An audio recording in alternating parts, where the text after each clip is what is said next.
Hello and welcome to the MBC Sports Pregame Show. My name is John Sansoni, coming to you live from Center Park Stadium here in downtown Atlanta, Georgia, as we see the Jefferson Dragons take on the Marist War Eagles. Of course, two triple option teams coming together for the first time we've really seen all season since Holy Innocents. But this is supposed to be Marist's first big test. Of course, Jefferson's led by quarterback, athlete extraordinaire Malachi Starks, number 24. Who ran for 321 yards and 4 touchdowns last game against Benedictine in a game that led them here.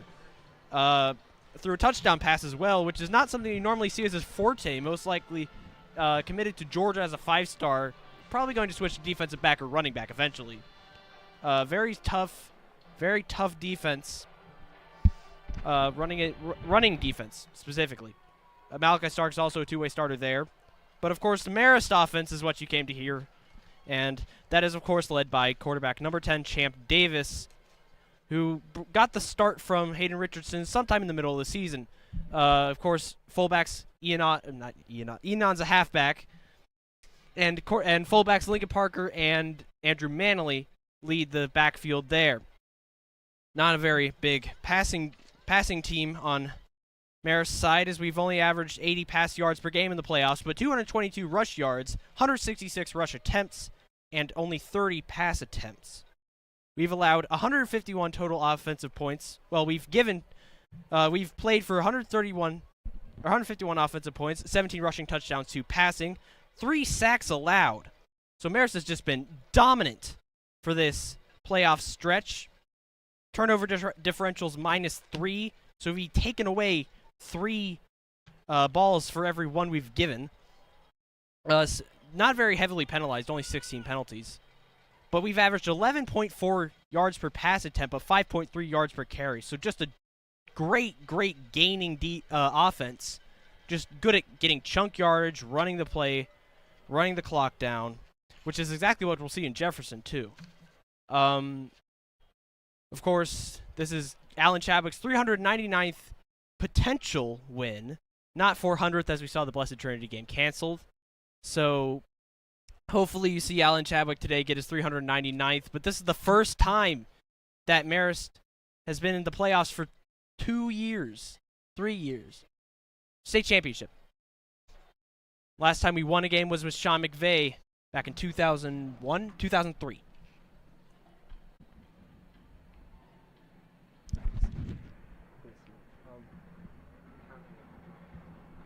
All right, and with that, I'll turn you over to JP Eisenhower and Andrew Selliver for your game call.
And good afternoon and welcome to Center Park Stadium. Andrew Selliver, JP Eisenhower here for MBC's radio call of the state championship. Marist and Jefferson getting set to kick things off in just over about 3 minutes time here from the old Turner Field and formerly known as Georgia State Stadium, now Center Park Field.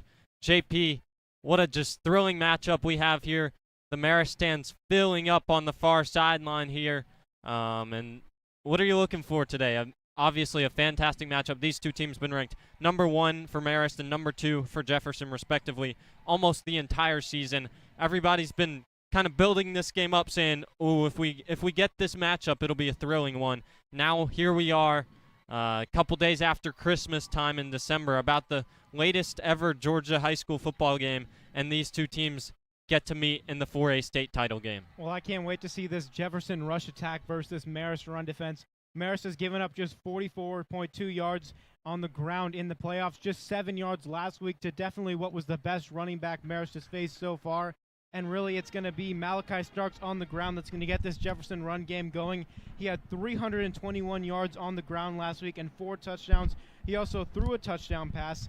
Had the game-winning 67-yard touchdown run with 4:52 left, and then intercepted the pass in the end zone, which ended up being the game-sealing interception. He's really just a pure athlete, and that's why he's a 5-star. He really has come into his own this season, and he's just a junior. He's going to get even better next year, and I'm sure Georgia is definitely looking forward to having him, as he's most likely to go to Georgia next year, although Clemson and Alabama also making a push for him. But really, he's just pure speed. I mean, when you look at what he's done, he's a track star, and when you look at his speed in the 4x100, he was the state runner-up, and he runs an 11.2 100-meter dash. He was also the region runner-up in the 100-meter dash.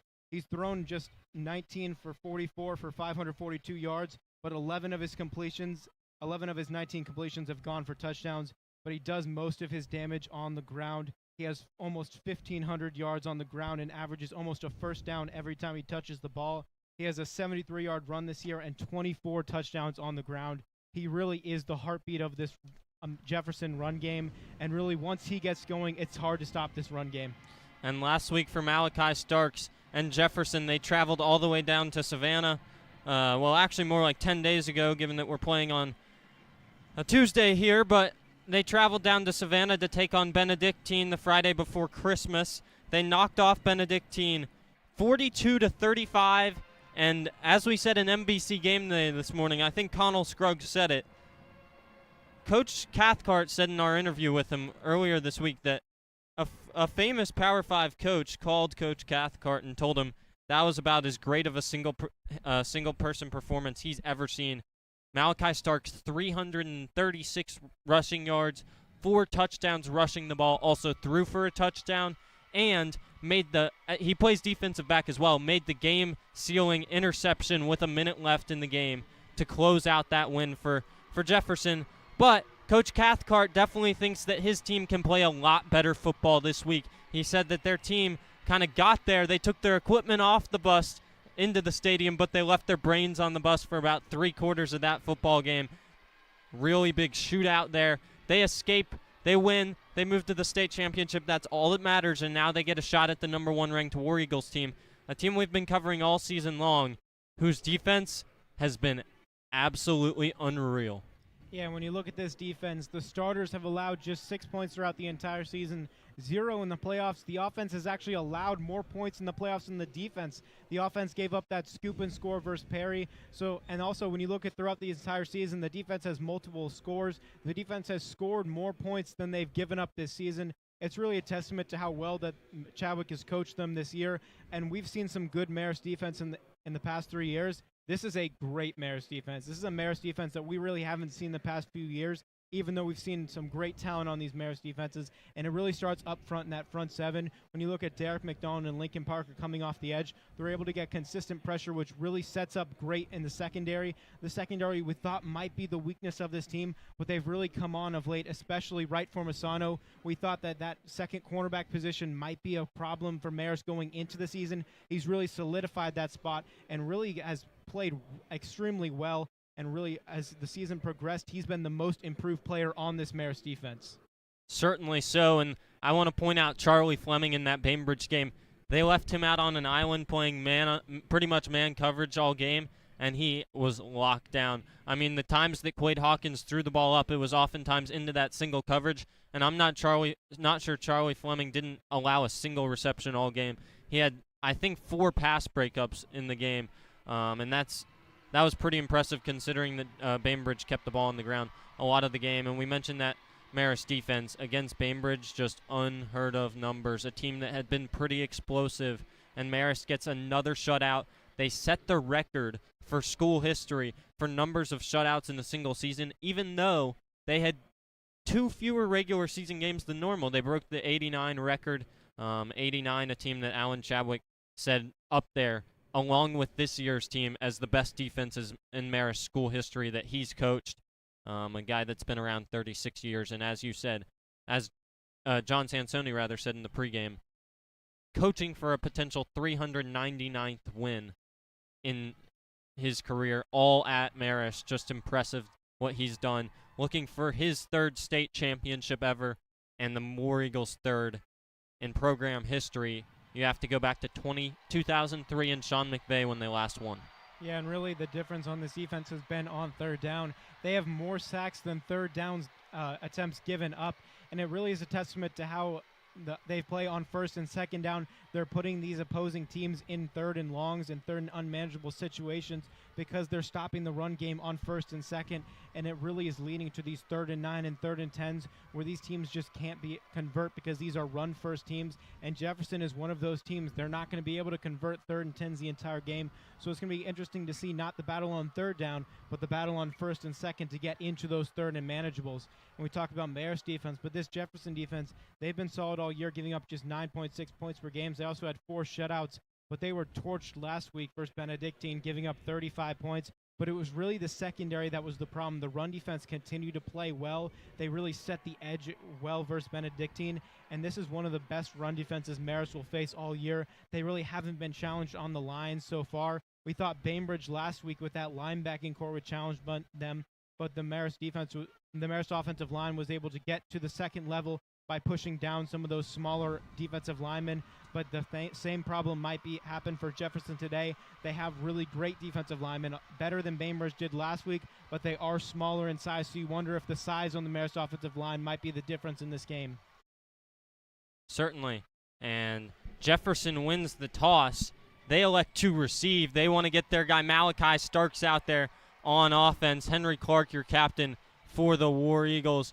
For Jefferson, your captain, number 9, Carter Stevenson, the backup quarterback for the team, and senior, also a guy that plays some defensive back as well. Yeah, I think what he's thinking is he wants to get down there and score early. He doesn't want to play from behind against this Marist defense, and I don't blame him. I mean, they've really been solid with the lead, and especially when you get into where you have to pass it, this is not a Jefferson team that's going to be able to beat you through the air. They really are a run-first team. Of course, Malachi Starks can definitely bust off some big runs late in the game. As the War Eagles wearing their all-whites for yet another time as the away team in this season. A jersey that we haven't seen, the school hasn't seen barely at all in their history, and Marist has broken it out, I believe, 3 straight times. They huddle around the goalpost here, say a quick prayer. They're getting ready to run through the cheerleaders' banner that reads War Eagle. And the Jefferson Dragons coming out of their tunnel, getting ready to run through their banner saying, "Let's ring in the new year," hashtag bling time. And I'm sure if Marist wins today, we'll see those all whites more often. Absolutely enormous crowds on hand for both schools. The Marist War Eagles, as the away team, get the far side stands. They've pretty much filled them up. Students have actually spilled over into the end zone here as the student section continues to pile on. Jefferson on the near side, if you can imagine Turner Field. They're actually kind of up what used to be the third base dugout side, and the Marist War Eagles on the far sideline in stands that would have cut straight across the infield of Turner Field as Jefferson runs out to their sideline on the near sideline. JHS flags running out right in front of them, and their crowd gets to its feet to cheer on the Dragons. Yeah, this is definitely a game that we've been looking forward to all week, getting to see 2 really great teams, especially getting to see Malachi Starks against this Marist defense and seeing this Marist offense after they really came alive last week versus a Jefferson defense that gave up some big plays in the pass game but really has been solid in the run game. I think last week we expected a low-scoring game. We didn't get it. We got a 42-0 game, but I think we might get our low-scoring game this week.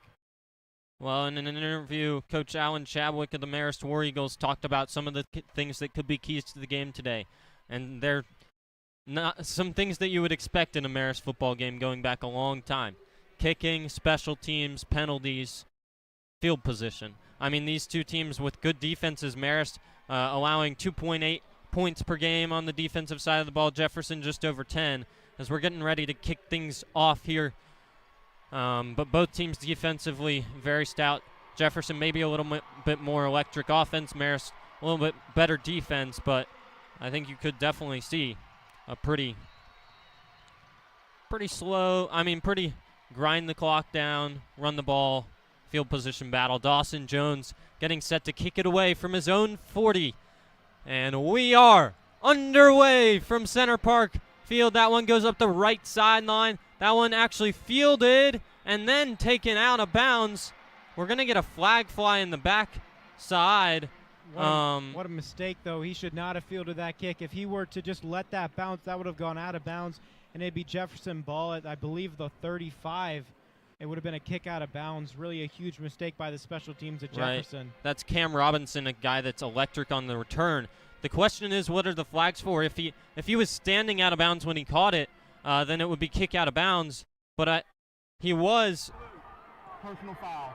Blindside block on blue. As we get call in from our ref audio mic on the field, blindside block on Jefferson.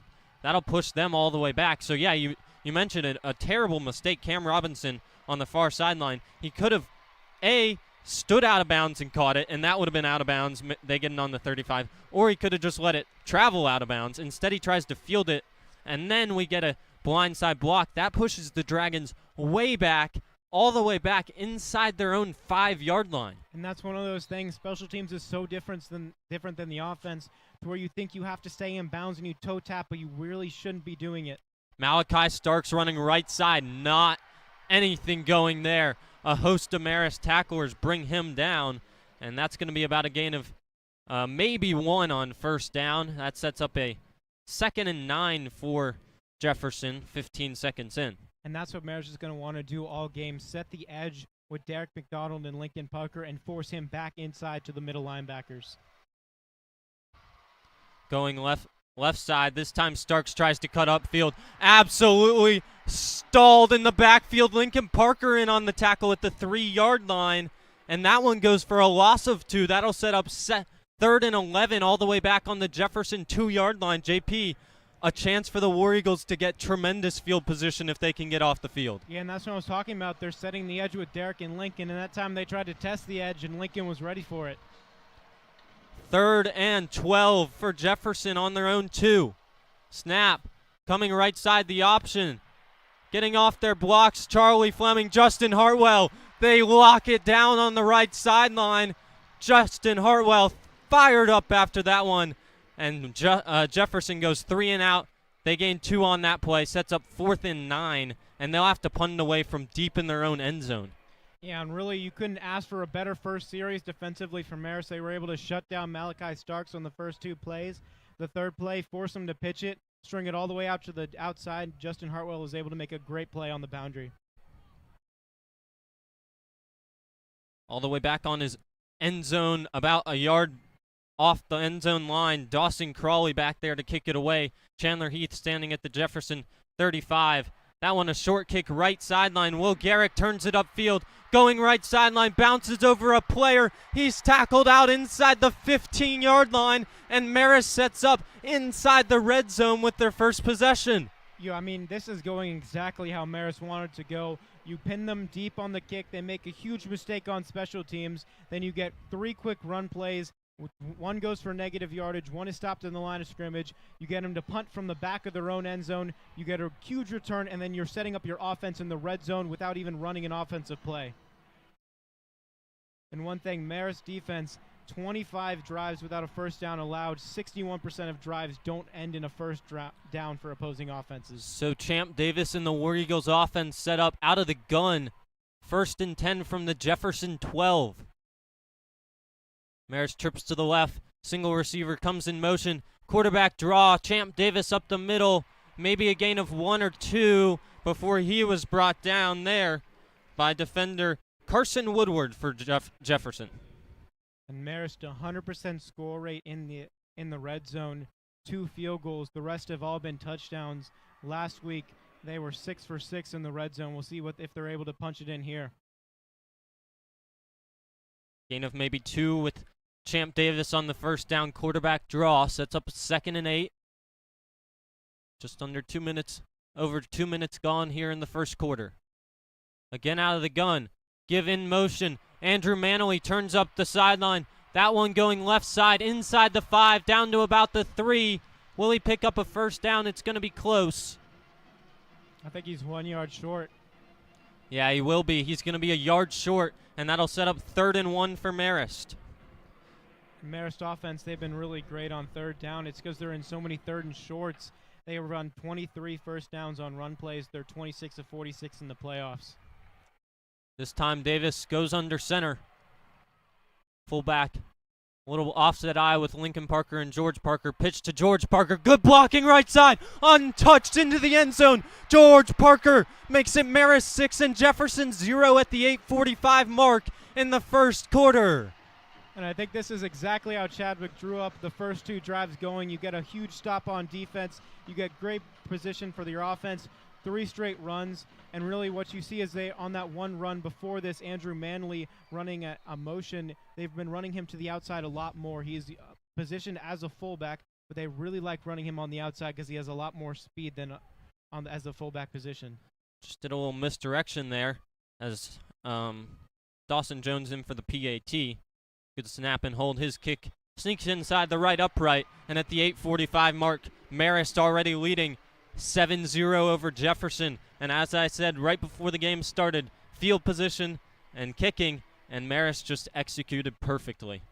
Yeah, I mean, Marist really, they came out and they did exactly what they wanted to do on offense and defense. We'll see if Jefferson is able to respond. They really need a big play out of Malachi Starks. Once they get down, he's really been the spark to this offense. We'll see if he's able to get one.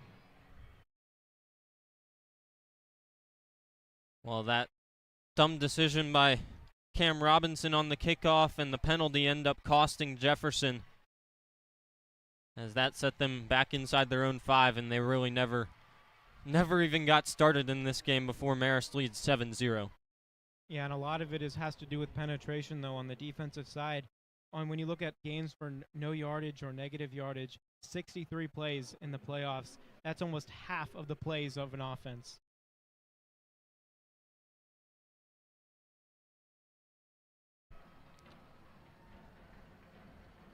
So Dawson Jones getting set to kick it away again here.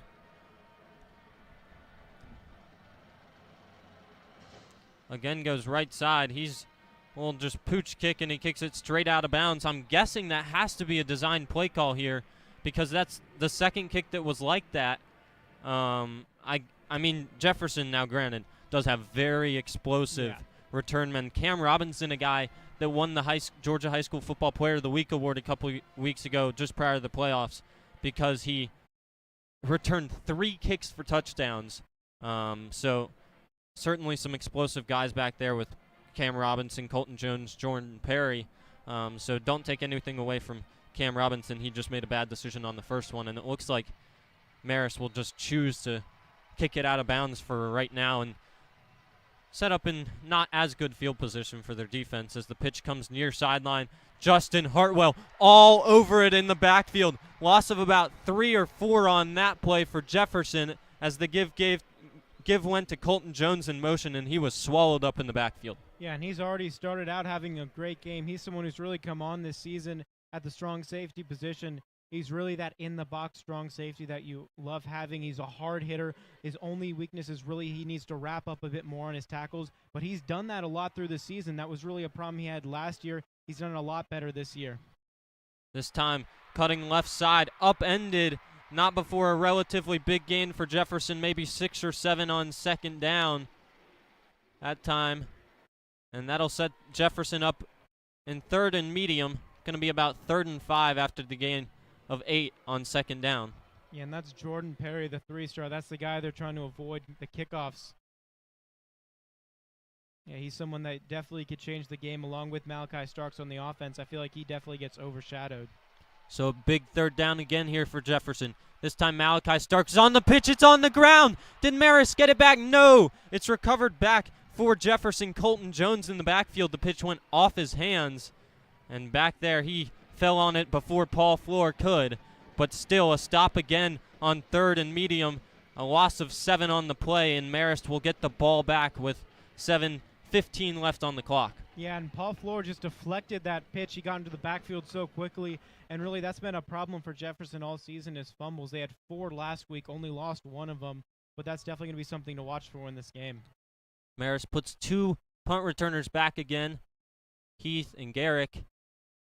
Punt away by Dawson Crawley again at Garrick. He turns up the right sideline, cutting back to the middle. He's going to be gang tackled at about the Marist 43-yard line. Pretty good kick from Crawley that time, and not much of a return from Garrick, but we'll get to see the Marist offense once again at the 7-minute mark. They have a chance to really put Jefferson in a hole with this drive. And that's something we haven't seen all season from Marist, is putting 2 punt returners back. But you got to pull out everything for the state championship, and obviously they see something on film where they think that might be an advantage for them. Marist splits Michael Wilson very wide to the near sideline. Handed off straight up the middle. Lincoln Parker moves forward for maybe a gain of 2 or 3 on first down.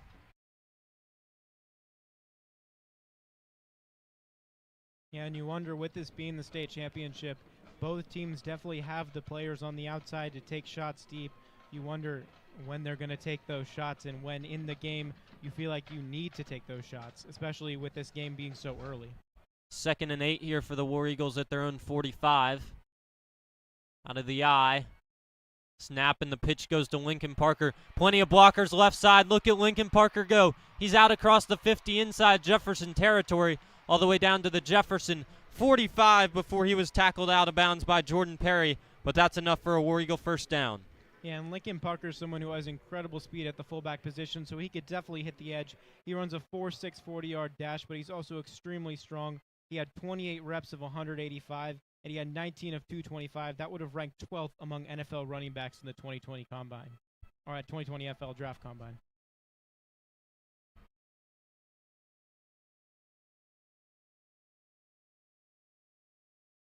Marist out of their classic flex bone. Now they motion George Parker out to the right.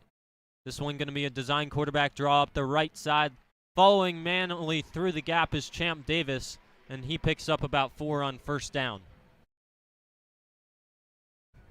Yeah, and you see Marist running a lot different plays than you see throughout the season. You saw the toss to Lincoln Parker, and you saw the end around to Andrew Manley, and you just see a lot more diversity in their run game. Not really new plays in the passing game that we've seen so far, but you wonder when those are going to come up.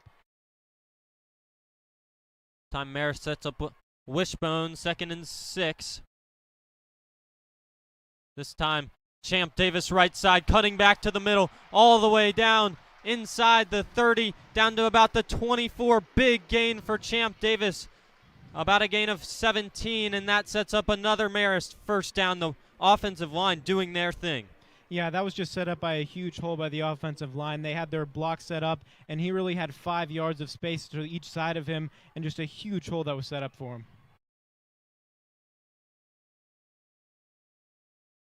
So it's 1st and 10, War Eagles, down around the 25-yard line of Jefferson.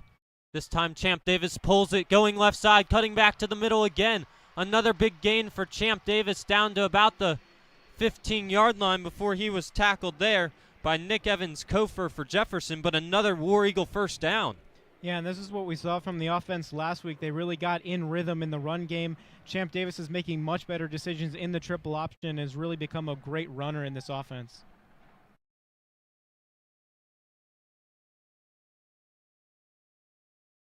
Clock ticking down close to 4 minutes now, a time-consuming drive this time for the War Eagles.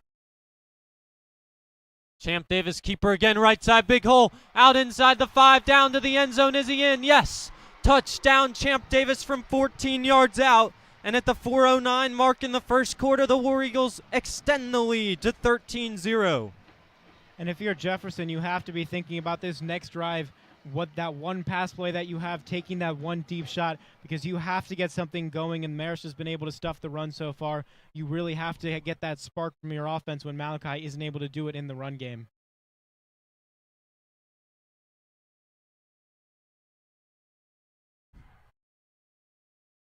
Champ Davis on the hold and Thomas Markwalter on to snap it away to Dawson Jones, whose PAT is up right down the middle. And Marist leads Jefferson 14-0 here. 4 minutes left in the first quarter. A little bit surprising to see the War Eagles just exploding on offense. The offensive line has just put up massive holes for Champ Davis, among others, to run right through. And they are just getting the push that they have all season against a very physical front seven of Jefferson. Yeah, they're doing a great job on Paxton Corky, the defensive end, and Caden Bailey, the outside linebacker. They both are the number 1 and 2 on the team in sacks. This is a team that doesn't get a lot of sacks, but they get a lot of tackles for loss. They consistently get a push up front. It's really just been the passing defense. So it's really surprising to see their running defense really be overwhelmed in the way that they are early in this first quarter. But, I mean, it's really been what Marist has done all season with their offensive line. They're just bigger than everybody else. And this Jefferson defensive line, they're much smaller defensive line like what we saw last week. So it's definitely going to be something to watch for throughout the game if they might make an adjustment, maybe bring some of their linebackers into the up more towards the line of scrimmage to try to counteract what Marist is doing. I would say this game would be one of the fastest games that Marist will play all season, given that both teams love to run the football. The game is publicly televised on Georgia Public Broadcasting, though, and we do have TV timeouts here at Center Park Stadium. We're in one right now, so maybe it'll take a little bit longer, but still, both teams running the ball a lot today is what I would expect, and I would expect a moving clock for most of the afternoon. Yeah, what Jefferson doesn't want to do, they definitely have to score on this drive because they're not a passing offense. They can't beat you when they just go down the field throwing the ball. They really need to get a score on this drive, and they can't get too far behind in this game. They have to always be within striking distance of Marist.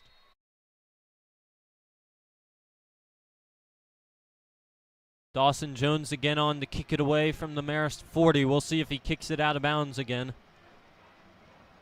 No, this time he puts the big right foot through it.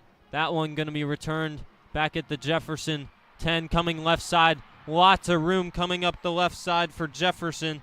That one returned by Jordan Perry, and he gets out to about the, call it 33-yard line.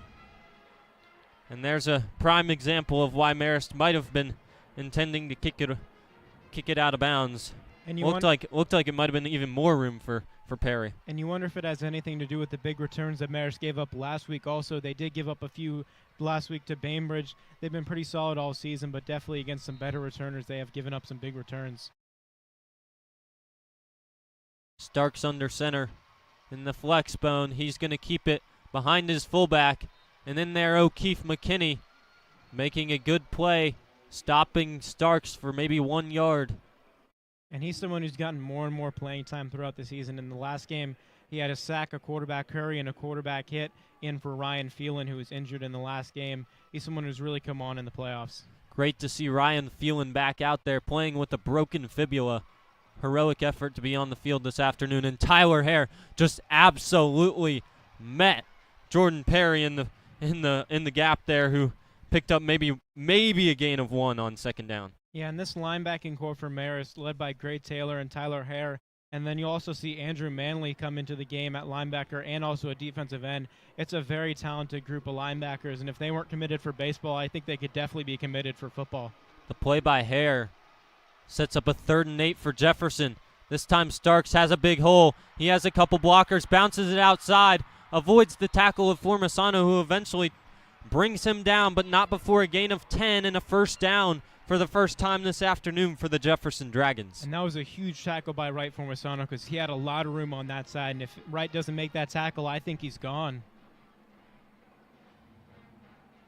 Really a big play by him. They still get the first down, but stopping them from getting a touchdown, just a new set of downs, giving this Marist defense another chance to stop them. It's huge. First time this afternoon we've gotten to see Starks in open field work his magic, pitch near sideline, and that one turned upfield. Cam Robinson avoids the tackle of Paul Floor, bounces it up for a gain of 3 or 4 on first down, and finally this Jefferson offense seems to be hitting a groove on this drive.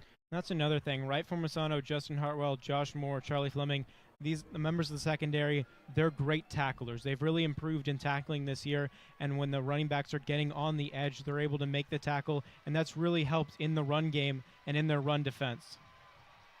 2nd and 6 for Jefferson, looking to throw deep downfield. That one is hauled in. Wow, what a throw and catch. That time he hits Jordan Perry down the right sideline all the way down to the Marist 24-yard line. And that's that pass play I was talking about that they had to hit to stay in this game. They really don't pass it a lot. They've only attempted about 3 passes per game, but when they do, they really always go deep. They're averaging about 28.5 yards per completion, and really Malachi Starks, he's not going to beat you with his arm, but he can throw a great deep ball. This time Starks comes right side. Josh Moore there to meet him. No gain on 1st and 10 from the Marist 24. And a great open field tackle on the edge by Moore. And there's another time one of the members of the secondary comes up and makes a great tackle on really a great player, Malachi Starks, the 5-star.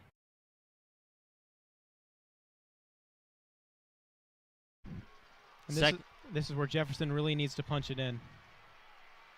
Yeah, kicking has been a struggle for them. They really need touchdown. This time misdirection goes to Cam Robinson, and he is stood up by Wright Formasano after a gain of 2 on 2nd and 10. That'll set up a big 3rd and 8. Wright Formasano hit Robinson very hard on the edge. Yeah, and we saw them last week go for it on 4th and 10, and about this field position, they really do not trust their kicking game. They're 0 for 2 in field goals, and they've missed 11 extra points this season between the 2 kickers. It's really something that you're going to have to watch. Yeah, I wouldn't be surprised here 3rd and 7 if they went for it, if they don't convert here. Because as you said, they are 0 for 2 on field goals on the season. Handoff up the middle. Spinning the legs. I think that one's going to be just a few yards short for Jefferson Paxton Corky. And it looks like he's maybe 1 or 2 yards short on the 3rd down run. And certainly a position you would think Jefferson goes for it. But a big thing for that is Derek's helmet came off, so now he has to come off the field for this play. That's right, so they move Andrew Manley up to defensive end. A big 4th and 1 here at the Marist 15-yard line for Jefferson. I think that last play was just trying to set up this 4th down. Under center, Starks goes right side. He has the hole, and he picks up the 1st down on a gain of 4. Down to the War Eagle 10, 1st down and goal for the Dragons. And it's really hard to stop that play from Malachi Starks. He's just so fast and so elusive, and he really just makes great cuts. He finds the hole, and he really just hits it fast. And it looks like Jefferson will be content to run the clock out as it ticks down inside 5 and now down to 0. And so at the end of 1, it's Marist leading Jefferson 14-0. But Jefferson driving now on their 3rd drive of the game. Down inside the War Eagle 10, 1st and goal. JP, what did you see in that first half? Well, the first half, really, Marist offense got going, and that's really what I noticed. First, is last week versus Bainbridge, they really put everything together. Throughout the entire season, the Marist offense has struggled a bit. So really seeing what they did last week was a great thing going into this game. Marist defense continued to dominate. We saw Jefferson be able to drive. This would be the first touchdown if Jefferson is able to punch it in, given up by the Marist starters. Of course, they gave up 21 to Mays, but that was when the backups came in. And this would be really a big score by Jefferson to stay in this game. They'd only be down 14-7, giving it back to Marist. End of the first quarter. End of the I first apologize. quarter. Not into the first half. But, yeah, big 1st and goal here for Jefferson. They really need those 7 points after they really lost the field position battle in the first quarter and gave up 2 drives to the War Eagles. Certainly on the first drive, they just got stuck inside their own 5. Yeah, and it'd be huge to make Marist drive the entire field and be able to kick off to them. But then again, they do have the kicker problem, so you wonder how far they're going to be able to kick off and where Marist is going to end up with the ball if they can get a good return off of it. This Marist starting defense, a group that has allowed fewer points than the Marist starting offense, as the Marist starting offense gave up 7 in a scoop and score situation against Perry. And the Marist starting defense has given up 6 all season, 3 to Woodward, 3 to Arabia Mountain. We'll see if Jefferson can score the first touchdown all season on this starting defense. They're inside the 10. You look back to that Woodward game where they had 3 times where they had it on the 1 and weren't able to score. You hope Marist was maybe able to do something like that here. So we get play resumed here. Waiting for the conclusion of the TV timeout, and here we go.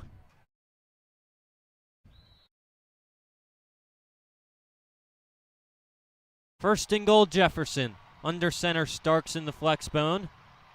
This time a misdirection. Robinson going right side. Andrew Manley spins him down. Maybe a gain of 1 or 2 on first down.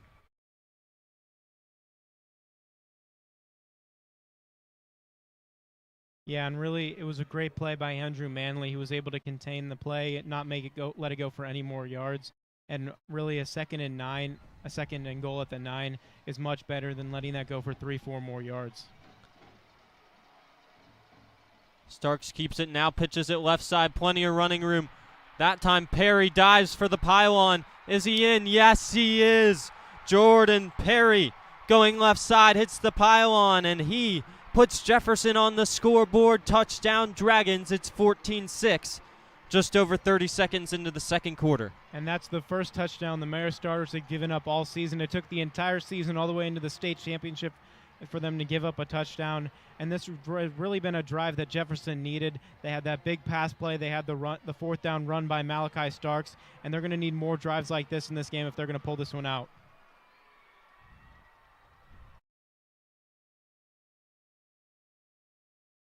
PAT up. And that one is good by Owen Botts, the sophomore kicker for Jefferson. And so at the 11:22 mark, Jefferson gets on the board. And that's one thing to watch is after the touchdown, the PATs. They've missed 11 so far this year. That could definitely be something late in the game that could be important, because if they miss a PAT, they'd have to go for 2 later in the game to tie it up. First quarter stats for you. 5 first downs for the War Eagles compared to the 3 for Jefferson.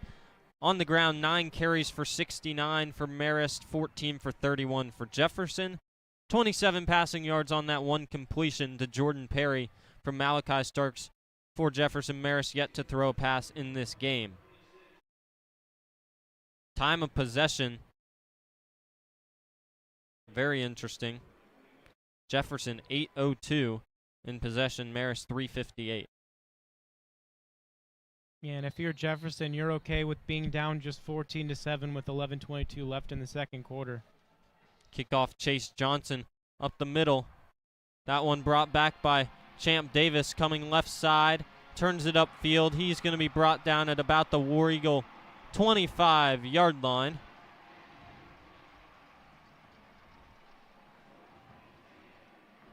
Yeah, and really for Marist, they're going to have to drive down the entire field, and this is exactly what Jefferson wanted.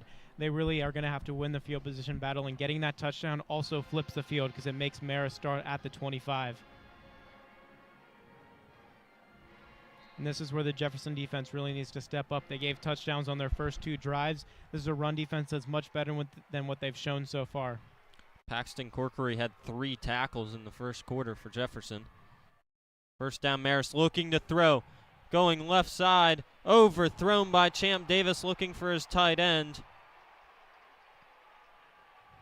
And that one about 5 yards over his head, probably closer to being picked off by Cam Robinson in the defensive backfield. Yeah, and Marist was going to attempt to pass right after Jefferson did. You have to take your shots in this game. It's a state championship. But that one, really, there was nothing there for Champ Davis.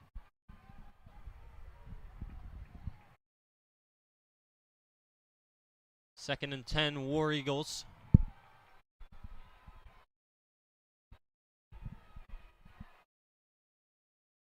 Champ Davis takes the snap. Coming left side, he takes it himself. Maybe a gain of 2 on second down. Sets up a big 3rd and 8 for Marist. And this is huge for Jefferson. They were able to be successful on first and second down, put Marist in 3rd and long. If they're able to get off the field here and their offense is able to get another touchdown, tie this game up, it's all of a sudden a whole new ball game because it's basically 0-0 at that point.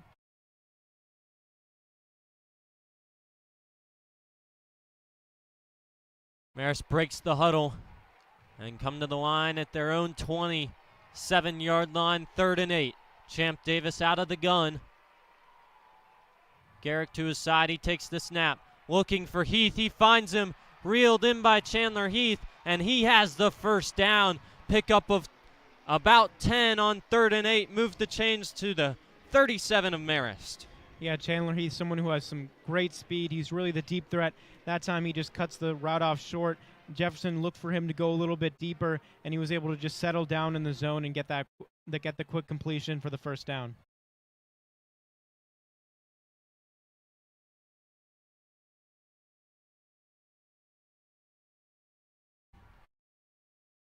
Sets up 1st and 10. 10 minutes left in this second quarter. War Eagles leading Jefferson 14-7. Snap handoff to the man in motion for Marist. Turning up the left sideline goes Hartwell, and maybe a gain of 2 on 1st down. Rather, Chandler Heath, the one who took that one on the jet sweep. Yeah, and Marist is definitely going to try to test Jefferson on the edge. Jefferson played really well on the edge versus Benedictine. Really, it was mainly their pass defense that was the problem in giving up 35 points. But it really is going to be a huge key to this game. Whichever team can get the edge is going to be the team that really comes out with a win.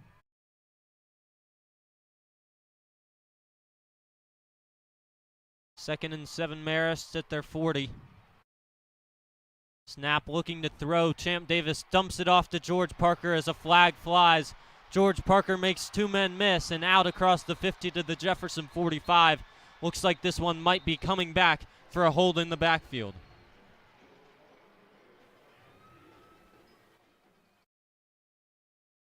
Send it down to the head referee for the call. Holding on the offense. 10 yards from the previous spot. Yeah, and George Parker, the converted quarterback, he's someone who's really come on in the playoffs. He had that one pass on the trick play, and he's also been great as a receiver and as a running back.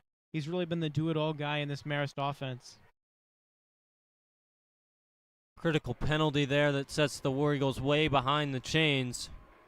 Brings up a 2nd and 22 after the hold. And this is something neither of these offenses can afford. They're both triple option offenses that really want to run the ball. They're not teams that can get these huge chunk yardages.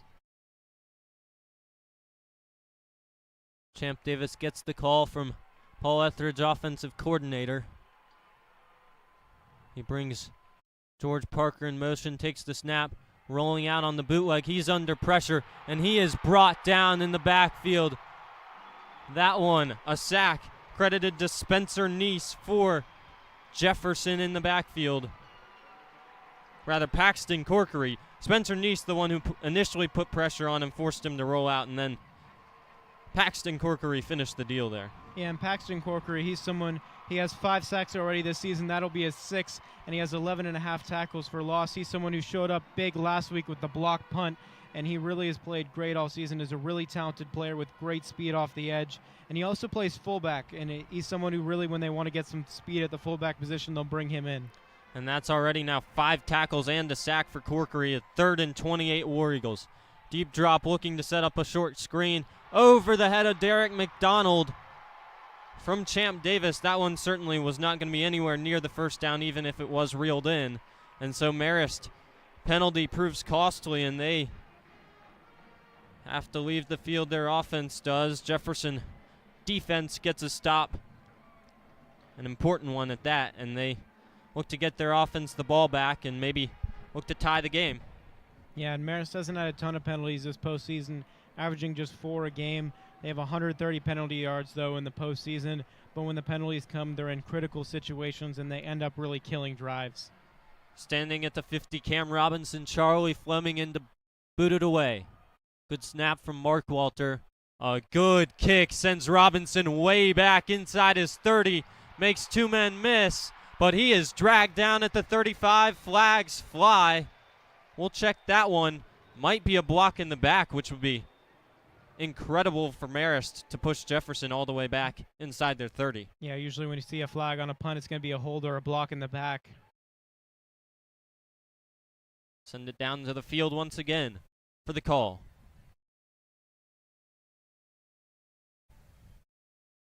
On the return, block in the back. Blue. 10 yards from the end of the run, first down. So that one, an unbelievable punt from Charlie Fleming. Sends it about 46 yards inside the Jefferson 40, inside the Jefferson 30. A decent return from Robinson negated, and Jefferson all the way back on their 25. Probably thought they would get much better field position given that Robinson set up to receive the punt on the 50. Yeah, that really flipped the field. Handoff up the middle to the fullback. Reese Johnson barrels ahead, gain of about 2 on first down. Yeah, and he's really a tough runner. He has 370 yards this season.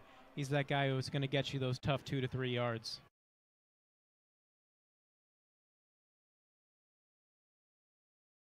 We thank those of you tuning in live to the MBC radio call of the GHSA 4A state championship game at Center Park Field. This time Starks hit in the backfield and dropped at the 25-yard line.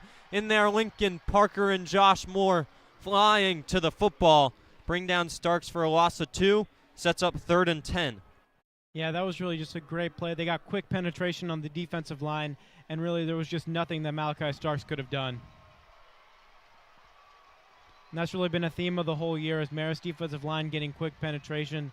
They really are going to have to do something on the offensive line to take care of the edges, because the edges have just been killing them.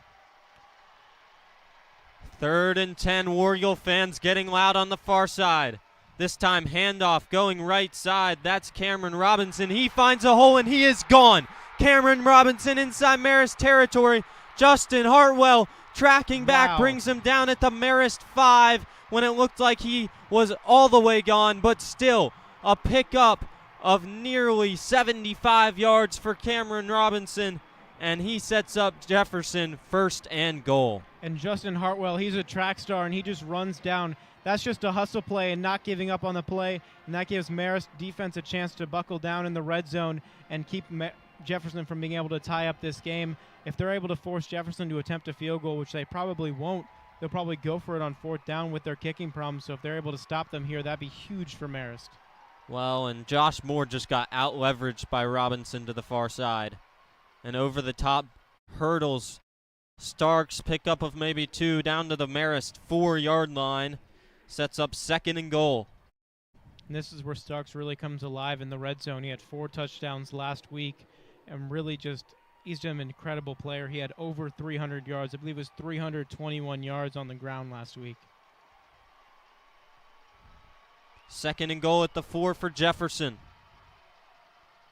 That time the pitch bottled up in the backfield, and no breaking tackles to the far sideline and in. Reese Johnson got bottled up way back in the backfield. Rather, Jordan Perry back in the backfield, and then he broke 2 tackles and into the far side, and that another touchdown for Jefferson. Yeah, and you see why they were avoiding kicking to Perry in the beginning of the game. They really are just do not want him to touch the ball, as they want to give him minimize his touches, and really he could break a play at any point. We thought that was bottled up for a 4-yard loss, and he was able to just bounce off a few tacklers. Marist needs to be able to make that play in the backfield and wrap up on those plays. So now 2 touchdowns rushing for Jordan Perry. PAT up, and it is good from Owen Botts. And so 5:23 left in the second quarter. Jefferson trailing 14-0 after the first quarter, now comes back to tie it. And Marist getting the ball back now, but momentum shifted completely to the Dragons' side. Yeah, after Marist went up 14-0, you could feel the energy really leave the stands from the Jefferson sideline. Now they're all on their feet, and they're definitely pumped up for this game.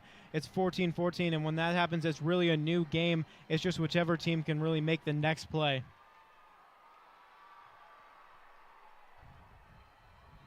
Well, and Connell Scruggs talked about it on the game day show this morning about how it was so important for Marist to get leverage to the outside, contain the edge.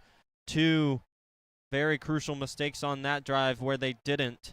The long run by Cam Robinson of 73 yards, where Josh Moore and Ray Taylor, the linebacker, got beat to the edge, and then on the touchdown run, looked like it might be bottled up, and tackle broken by Jordan Perry, and then he bounced it all the way outside, and leaped into the end zone for 6. Yeah, Marist run defense has really played great all season. They played great early in this game, but really have given up some explosive plays in the last 2 drives.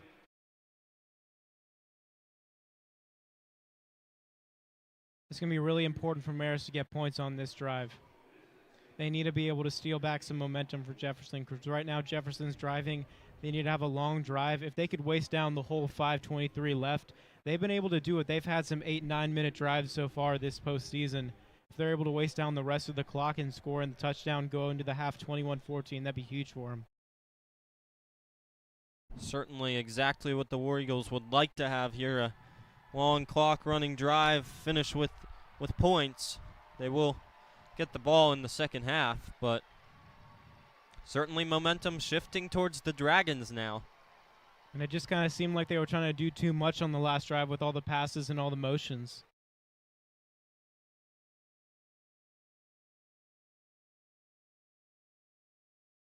Chase Johnson to kick it away for Jefferson. He puts his right foot through it. This one going to be returned by Josh Moore up the middle of the field, and he is brought down at about the 29-yard line by a host of Jefferson tacklers. And so we'll see what the Marist offense can do. Penalties cost them on their last drive. Yeah, and this is where earlier in the season, whenever they had a few bad drives in a row and then their defense was able to give up a few explosive plays. Of course, a few explosive plays haven't happened too much, but really when their offense has struggled, they went back to the bread and butter and just ran triple options straight through and would hand it off to the fullback a lot. Marist out of the eye. They split 2 receivers to the far side. This one up the middle. Davis takes it behind his fullback, Parker, and maybe a gain of 1 on first down. Probably should have just handed it off to Lincoln Parker, who had a pretty big hole that closed quickly after he ran right through it. Yeah, and sometimes on those plays, you hope when there's a huge hole that Lincoln would be able to lead block for you up the middle and be able to spring a big one up the middle, but sometimes you really just need to take those few yards that Lincoln would be able to get. In a triple option offense, nothing wrong with 4 yards. Pitch goes left sideline. Ian Otten trying to get to the edge, and he is pushed out of play. No gain on that one. Tackled out for Jefferson by Caden Bailey, their star linebacker. Yeah, and we mentioned this a few times. The edges were going to be a key. And right now, Jefferson is winning on the edge on offense and on defense. Marist really has to do something on offense and defense to be able to secure the edge on defense and really get to the edge on offense. Caden Bailey, a kid with an offer from Tennessee. So certainly a talented football player playing weak side linebacker for the Dragons. We get a timeout here. Yeah, he also leads the team in sacks. Timeout, Marist. So the War Eagles take their first time out of the half at the 4:39 mark, and they will have a 3rd and 10 coming up after this short break. Behind the chains once again, we'll see what they can do. Yeah, and Caden Bailey, someone who already has 14.5 tackles for loss on the season. Like you said, he's likely to go to Tennessee, but I wouldn't be surprised if he ended up at Georgia. His dad and his uncle both stars on the football team at Georgia.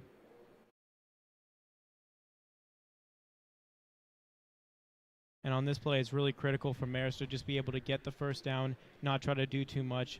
And I think it's really critical for them also, if they don't get it, to be able to get the stop and really just run out the clock and just go to half 14-14 and not try to do too much.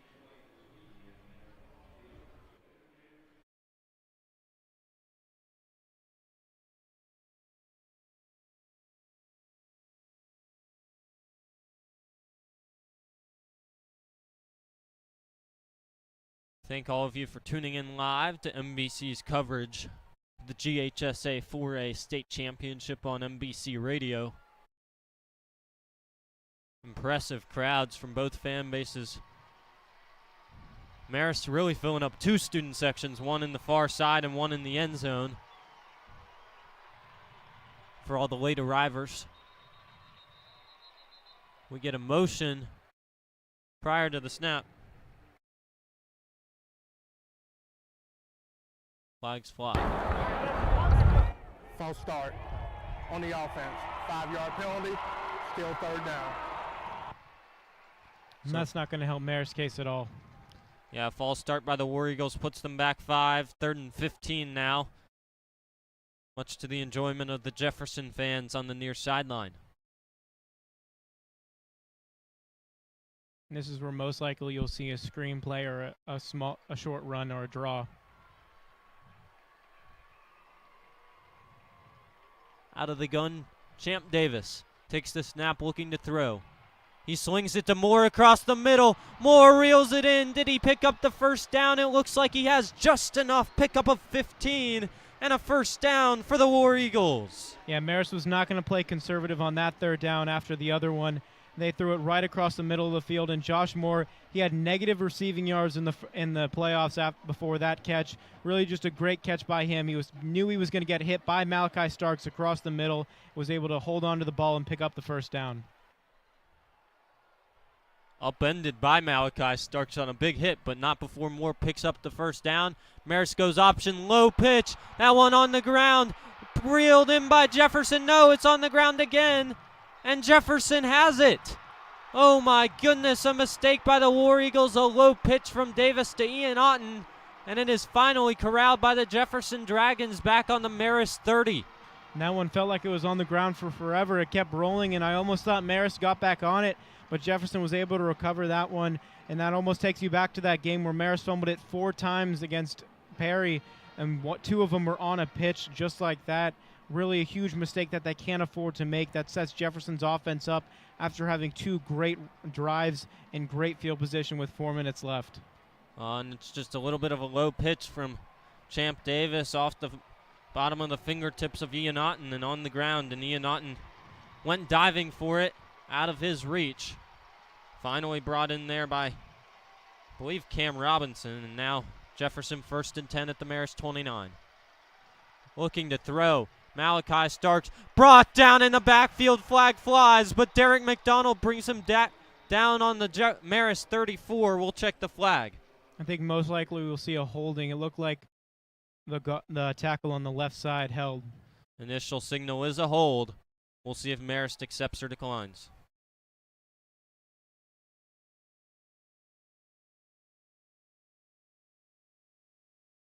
But certainly a big play by McDonald there getting in the backfield. Holding on the offense. 10-yard penalty from the spot of the foul. Still first down.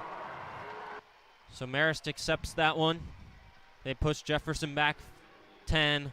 Although it was a sack, only a loss of about 2 on the play. So they take the penalty, push Jefferson back well behind the chains. Ends up costing them 17, 1st and 27. This time Starks takes it up left side.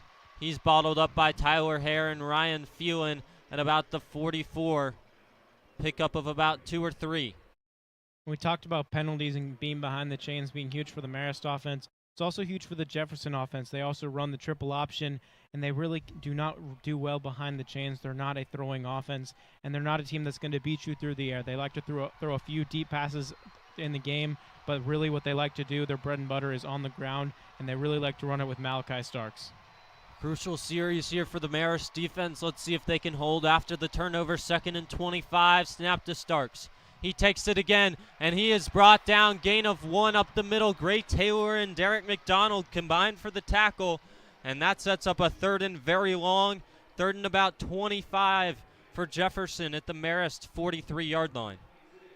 Yeah, and for this, Marist knows that they're not going to be able to kick a field goal, so they don't have to worry about Jefferson being able to pick up a chunk of it and being able to kick a field goal and getting into field goal range. They just need to make sure that they don't get into range where they'd be able to attempt a 4th down conversion. Certainly. Seen Jefferson go for it a lot this year on 4th down. Out of flex bone under center. Snap, Starks running the option. Pitch here near sideline. Ball is fumbled out of bounds on the punch out. Jordan Perry goes left side, picks up maybe 8. Well short of the 1st down marker. It was fumbled out of bounds, so it stays with Jefferson. And that's the 2nd time Jefferson's put it on the ground. They put it on the ground 4 times last week. We're lucky to only lose 1 of them. Really should have lost 2 of them, but Malachi Starks was able to recover his own fumble. Sets up a 4th and 18 for Jefferson, and they bring out the punting unit. And Dawson Crawley standing in his own 50 to kick it away for Jefferson. Big stand there for the Marist defense as all momentum was going against them.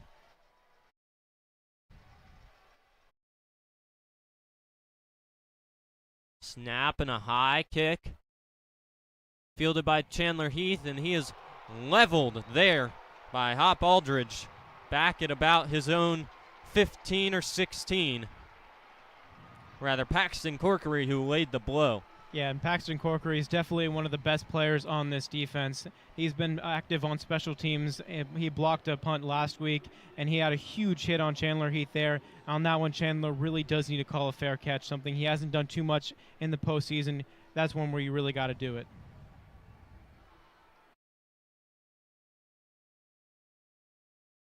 With Marist so far backed up, you wonder if they might just run the ball a few times and just go to half.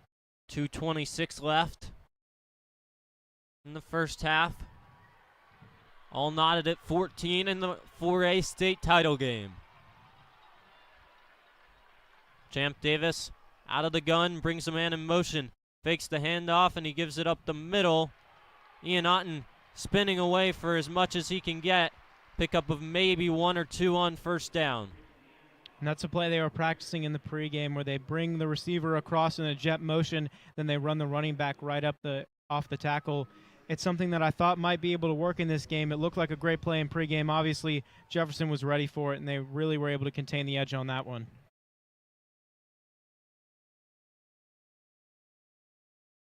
Pickup of 1 sets up 2nd and 9 for Marist. Marist is running a lot more out of the shotgun than they have all season. 3 receivers to the left, 2 to the right for Champ Davis. He brings 4 in motion, low snap, throws it to him. That one dropped. Was it a forward pass? Yes, it was. Not by much, but ruled incomplete, and sets up 3rd and 9 for a Marist offense who has really stalled out after 2 touchdowns to open this ball game. And that's why I think you really don't throw it there. You just run it 3 times and go to half, because now the clock is stopped at 1:39. You can only run really 40 more seconds off, and you're going to give it back to Jefferson with 3 timeouts and about 40 seconds left on the clock in pretty good field position. Well, I would assume that if clock is running after the end of this play, Jefferson with 3 timeouts probably burns 1 to save time for themselves. As whistles blow, timeout called. That one is spent by Marist. Their 2nd of the half at the 1:39 mark, and 3rd and 9. Yeah, so obviously they would like to pick up a first down here with the War Eagles, but certainly want to make sure that the clock's running at the end of this play. Yeah, I think this is really just a timeout to make sure they get this first down so they could run out the clock and go into the half. I don't think they're really trying to go and make a huge drive here.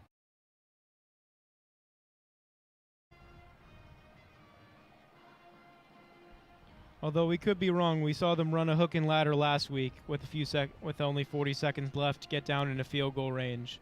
But I mean, with how Marist offense has been the last few drives, I think Chadwick would be happy to go into the half at 14-14. Marist team that has steamrolled their way to a state championship appearance now in a absolute dogfight in the first half here with Jefferson knotted at 14 and 1:40 left in the first half. The War Eagles have the ball on their own 17-yard line, but in a 3rd and 9 situation.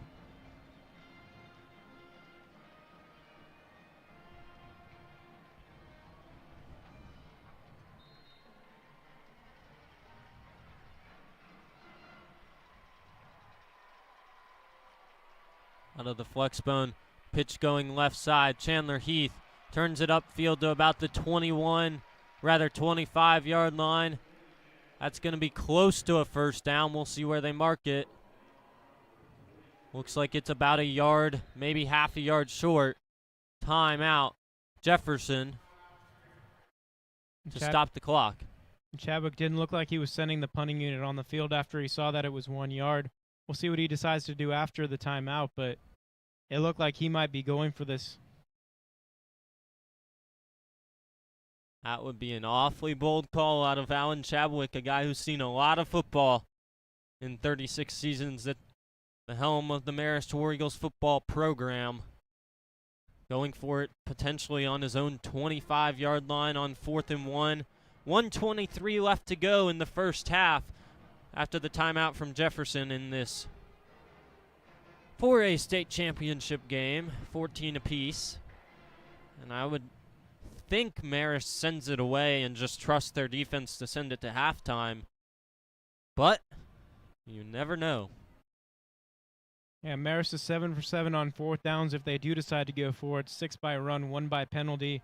They were 3 for 3 last week versus Bainbridge if they decide to try to get this so that they could run out the clock. And I don't see the punter in the huddle.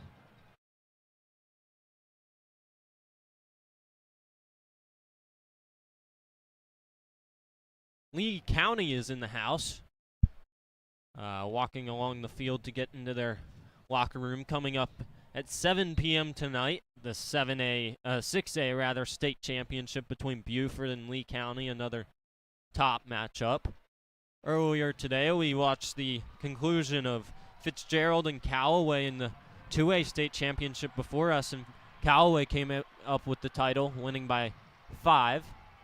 4th and 1 rather, and Marist has the offense on the field, and we're going to get a timeout by the War Eagles.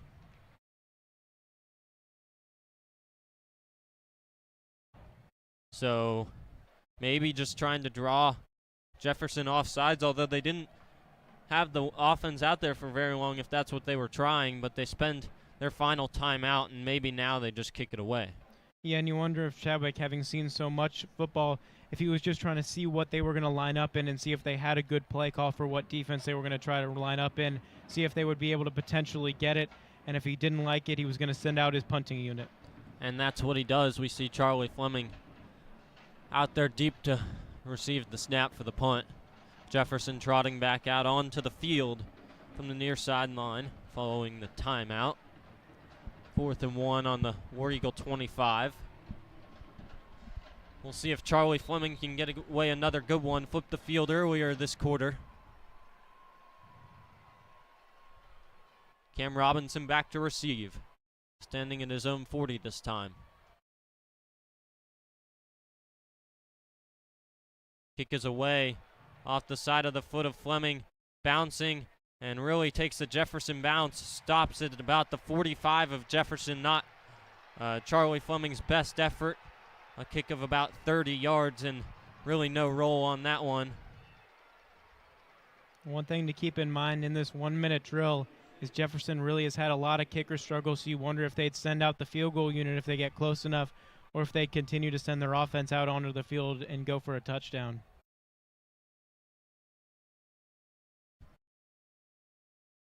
So Jefferson starts at their own 46-yard line, a minute and 15 seconds left, looking to potentially take the lead here just before halftime. 2 timeouts left.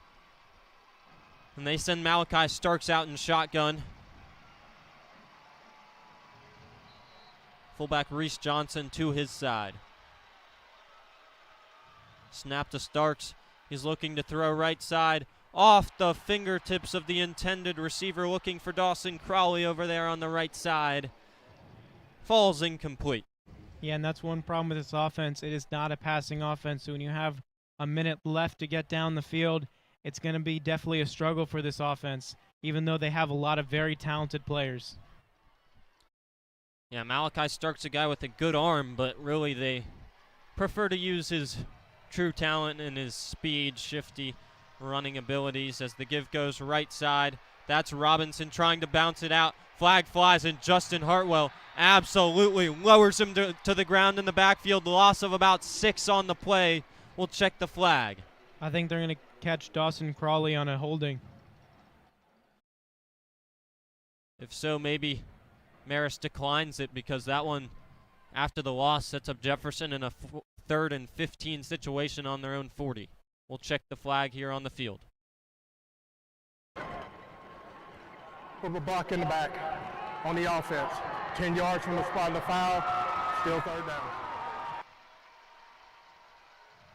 So I believe he said still 3rd down. I believe it stays 2nd down, and it does. So Marist accepts it, push Jefferson back 10 more yards from the spot, all the way back to their own 30 with a minute and 3 left in this first half, 2nd and 24 on the Jefferson 30.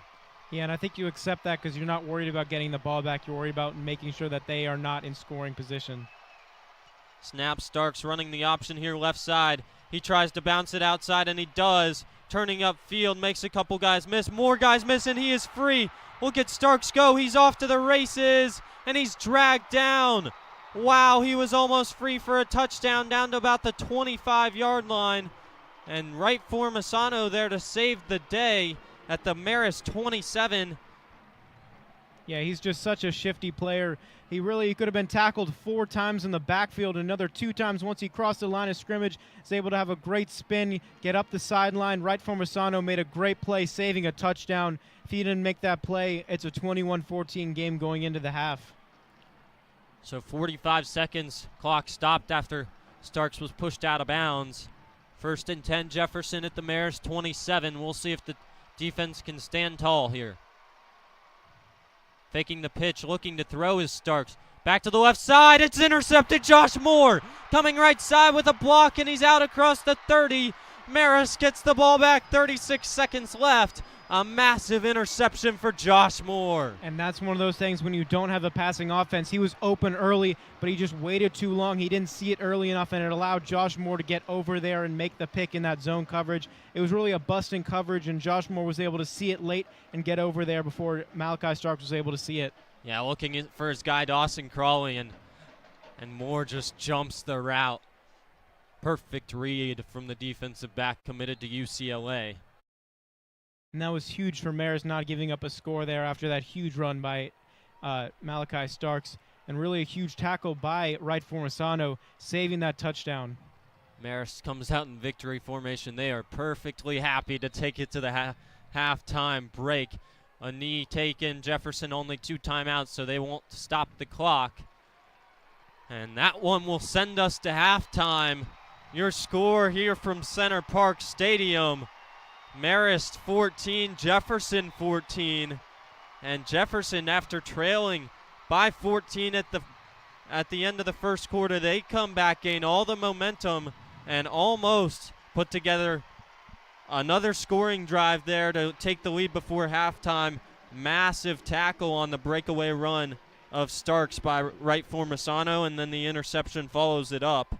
But certainly, Marist, some things to work on to talk over at halftime, especially tackling on the outside. I mean, I'm sure they practiced it all week, but there were definitely 2 runs in particular, one by Cam Robinson, one by Malachi Starks there at the end, that for sure should have been bottled up in the backfield and weren't, and went for big gains of over 60 yards.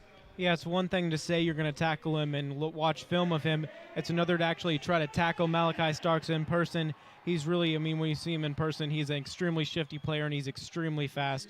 He's someone who Marist is definitely going to have to do a better job of scheming a defense that's going to be able to stop him and really making some halftime adjustments on defense as well as the offensive side.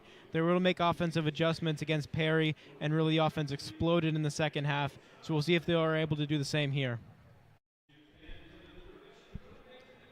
Yeah, definitely going to be a interesting halftime locker room talk for the War Eagles. I mean, can't complain. 24 minutes to play, getting the ball first, and a tie game with a state championship on the line. But after the 14-0 lead they took early, probably not too happy with the performance there in the second quarter. No, you definitely wanted, after going up 14-0, you'd be going into the half with the lead. But when you go into a half 14-14, Chadwick would always say it's a whole new game in the second half. It's basically 0-0.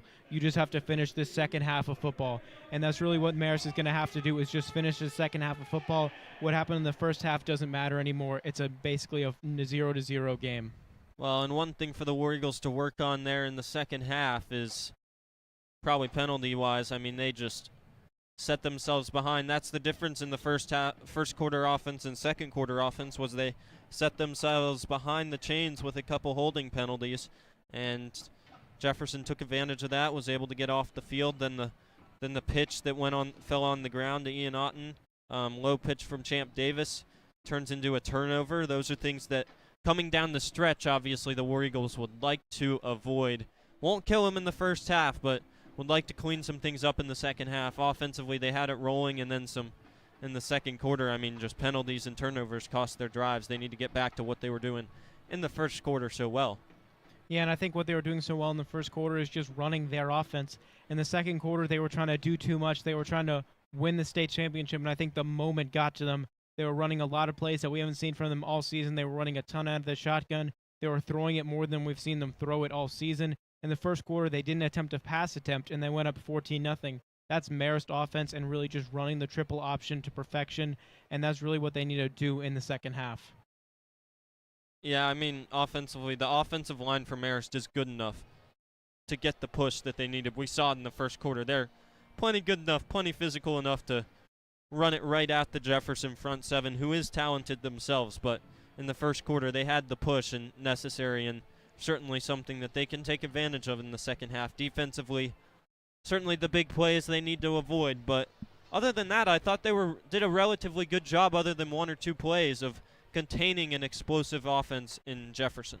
Yeah, but only giving up 44.2 yards on the ground coming into this game in the playoffs. They've already given up 158 in the first half in this game. Really not what Marist wanted to do. They really wanted to contain the run a lot better. And Marist on offense, just 63 rushing yards. Definitely wanted to have a better game on the ground. But if you were to tell Chadwick that he was going to give up 158 rushing yards and only run for 63 and still be tied going into halftime, I think he'd be okay with it. But he'd definitely want a lot better out of his offense and a lot better out of his defense, and I think he's definitely going to get it out in the second half. He's really been great making adjustments at halftime throughout the season. We saw it against Perry, and I think we're going to see it once again. Definitely coming out of the half on this first drive. We'll see what he has in store for the offense. Your scoring breakdown in the first half at the 8:45 mark in the first quarter. George Parker with the 3-yard run to put the War Eagles up 7-0. They extended that lead to 14-0 at the 4:09 mark on the 12-yard Champ Davis touchdown run. And then things shifted 30 seconds into the second quarter. Jefferson on the 9-yard Jordan Perry run got on the scoreboard 14-7. And then 6 minutes later at the 5:23 mark, Jordan Perry struck again on the 4-yard run to the outside and tied it up at 14 apiece. That's where we stand. For now, we'll send it over to your halftime show host, John Sansoni, who will take it away with the halftime show. We'll be back towards the end of halftime with your official stat line from the first half and your second half call. But 24 minutes down, 24 to play here for the Marist War Eagles, who are knotted at 14 apiece with the Jefferson Dragons in the GHSA 4A State Championship. Now to John Sansoni for the MBC Radio halftime show.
Hello and welcome to the MBC Halftime Show. My name is John Sansoni, here to recap the first 2 quarters of action here at Center Park Stadium at the state championship between the Marist War Eagles and the Jefferson Dragons. It's truly a tale of 2 quarters, as a wise man once said. In the first quarter, the score went up 14-0 Marist, 5 first downs to 3 first downs for Jefferson, and just complete dominance. Had a 3-yard run from George Parker and a 12-yard run from Champ Davis to put up the 2 scores. Jefferson had nothing doing, and the momentum was completely in Marist's favor. You move to the second quarter, we're all tied up at 14. Jefferson had 2 touchdown runs, one 9-yard and one 4-yard from their star running back Jordan Perry. But of course, none of it moved without their quarterback athlete extraordinaire Malachi Starks, who came in with 63 rushing yards, with 63 gained yards, 18 lost for a net total of 45, a 41-yard long run for the first half. The man was electric. And of course, he made one completion out of his 3 attempts for 27 yards, was sacked 1 time during a drop back, and for 2 kick returns by Cam Robinson and Jordan Perry. Cam Robinson, nothing doing there, 0 yards. Jordan Perry, 25. We saw Dawson Jones actually kick it out of bounds, designed or not, to try to avoid these electric kick returners on the Jefferson team. For the Marist defense, Wright Formasano with 4 tackles, Tyler Hare with 4 tackles, Justin Hartwell with 4 tackles, and Derek McDonald with 2.5. Derek McDonald also was credited with 1 sack and 1.5 tackles for loss. Will Garrick got 2 of our punt returns for 22 yards, along of 19. Chandler Heath had a 3-yard run, although it probably should have been fair caught. Receiving for Marist, one catch for 17 yards by Josh Moore, 1 catch for 10 for Chandler Heath. Champ Davis is 2 of 5 for 27 yards and 1 sack on a drop back. We had 33 rushing yards on 9 attempts for Champ Davis for a touchdown, 2 for 12 for Lincoln Parker, 2 for 11 for Chandler Heath, and 1 for 7 for Andrew Manley. Coming into the second half, look to see Marist get the ball back and try to establish more of this momentum, as it is just completely swung in Jefferson's favor. You'd have to imagine that Coach Tabak has given them a stern talking to in the halftime show, like JP said. Just, it's a new game. 14-14 might as well treat it as 0-0. You have to play the second half like it's a completely new half, attack it the same way you would at the start of the game. When we came up 14-0 in the first half, in the first quarter, it almost looked like we'd see a repeat of Bainbridge, where we gave them a whopping 40-plus point lead coming into the fourth quarter. But of course, not that can't exactly last when you have Malachi Starks to go up against, 5-star athlete as a junior, which means we could be seeing him again next year if the divisions stay the same. But of course, we'll have to wait and see. I've been John Sansoni. We'll throw it back to JP Eisenhower and Andrew Selliver for your second half coverage. Thank you.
Welcome back here to MBC Radio. Andrew Selliver and JP Eisenhower, your play-by-play and color commentary here for the GHSA 4A State Championship on MBC's live radio coverage on the MBC board of YouTube. We thank all of you for tuning in. Once again, your halftime score, Marist 14 and Jefferson 14, just under 4 minutes away from getting things kicked off again here in the second half. 2 quarters left to play on the season and a state championship on the line. JP, plenty of pressure here building up for the second half.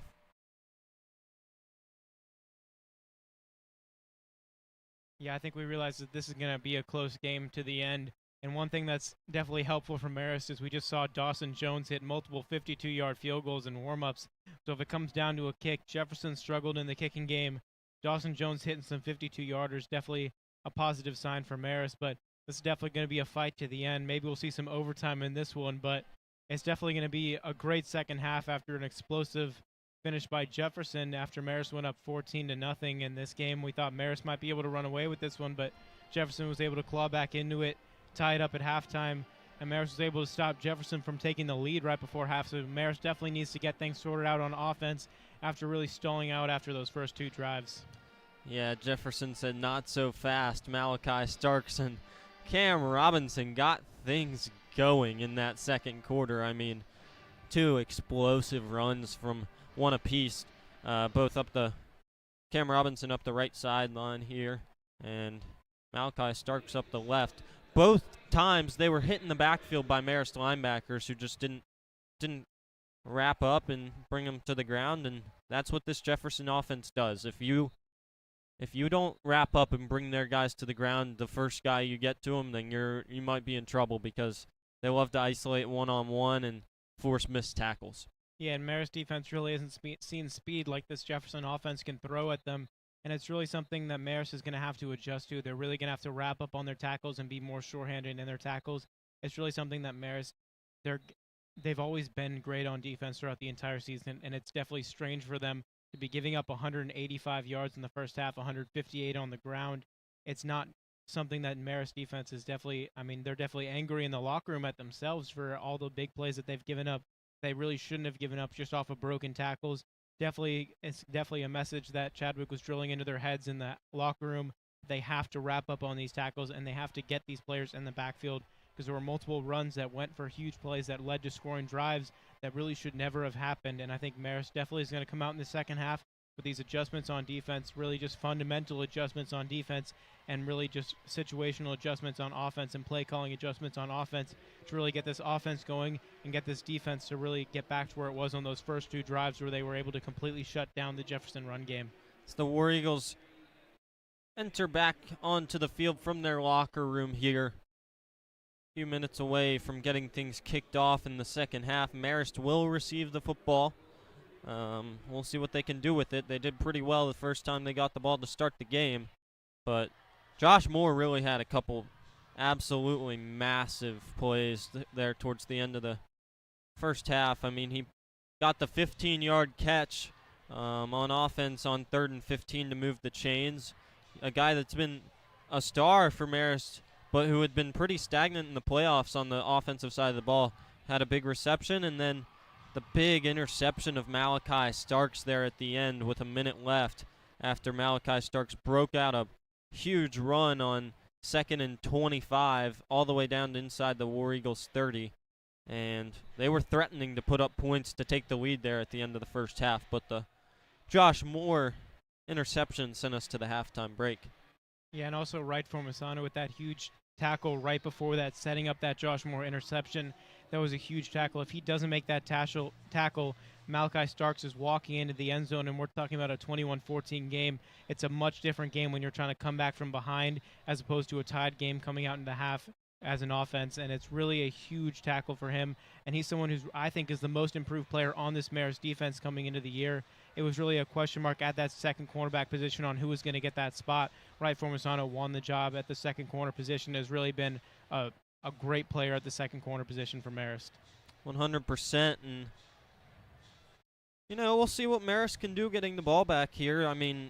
Offensively, I thought didn't play poorly. They just got behind the chains a couple times there in the second quarter due to penalties, and then ultimately a fumble cost them. But, I mean, if they stay ahead of the chains, I thought without penalties, they were running the ball relatively well. Yeah, I think they really just need to go back on offense and defense on what was working on those first 2 drives. On defense, what was working was really stacking the box and setting the edge with Derek McDonald and Lincoln Parker and forcing everything back to the outside. They really have to set that edge and not let these huge run plays out on the edge. That's where Jefferson was really getting their huge runs and really setting up these scores. And then also for Marist on offense, it really comes back to the triple option. They were trying to do too much. They were running a lot of plays out of the shotgun after their first drive was so successful running the triple option. They need to go back to the basics and back to what they do best on offense. Yeah, just simplify the game, I think. I mean, we talked about it in the pregame about how this game would come down to limited possessions, time of possession, running the clock down, and maybe field position, and I think it certainly did.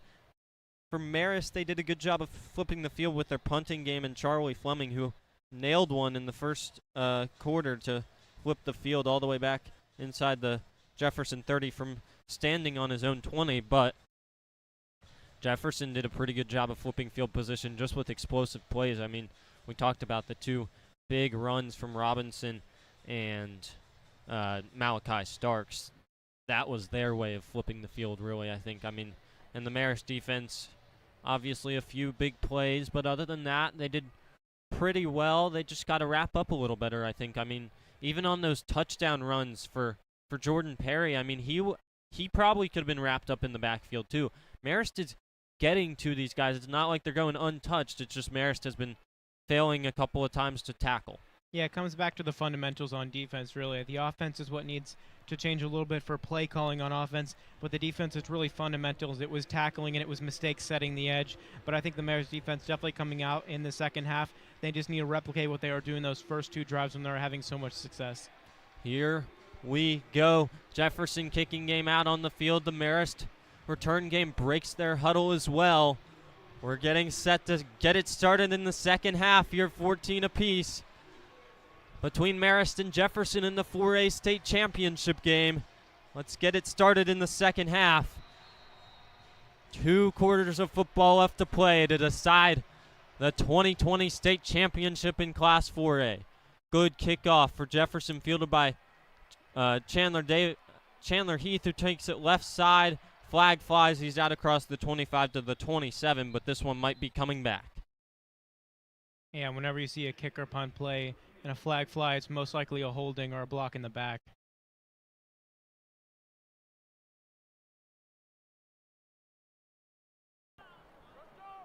Holding on the return team. 10 yards from the spot of foul, first down. So it is a holding call. That pushes Marist back all the way to their own 10-yard line. Not the start the War Eagles were looking for. Yeah, especially after a great return by Chandler Heath. They would have had pretty good field position to start this drive, now backed up at their 10-yard line.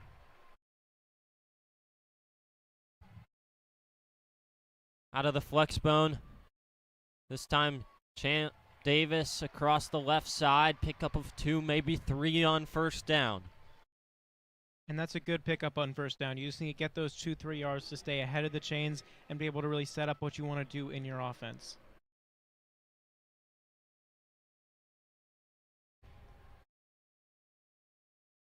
And Champ Davis, he has 249 yards and 4 rushing touchdowns in the postseason. He's really stepped up his game ever since taking over as a starter.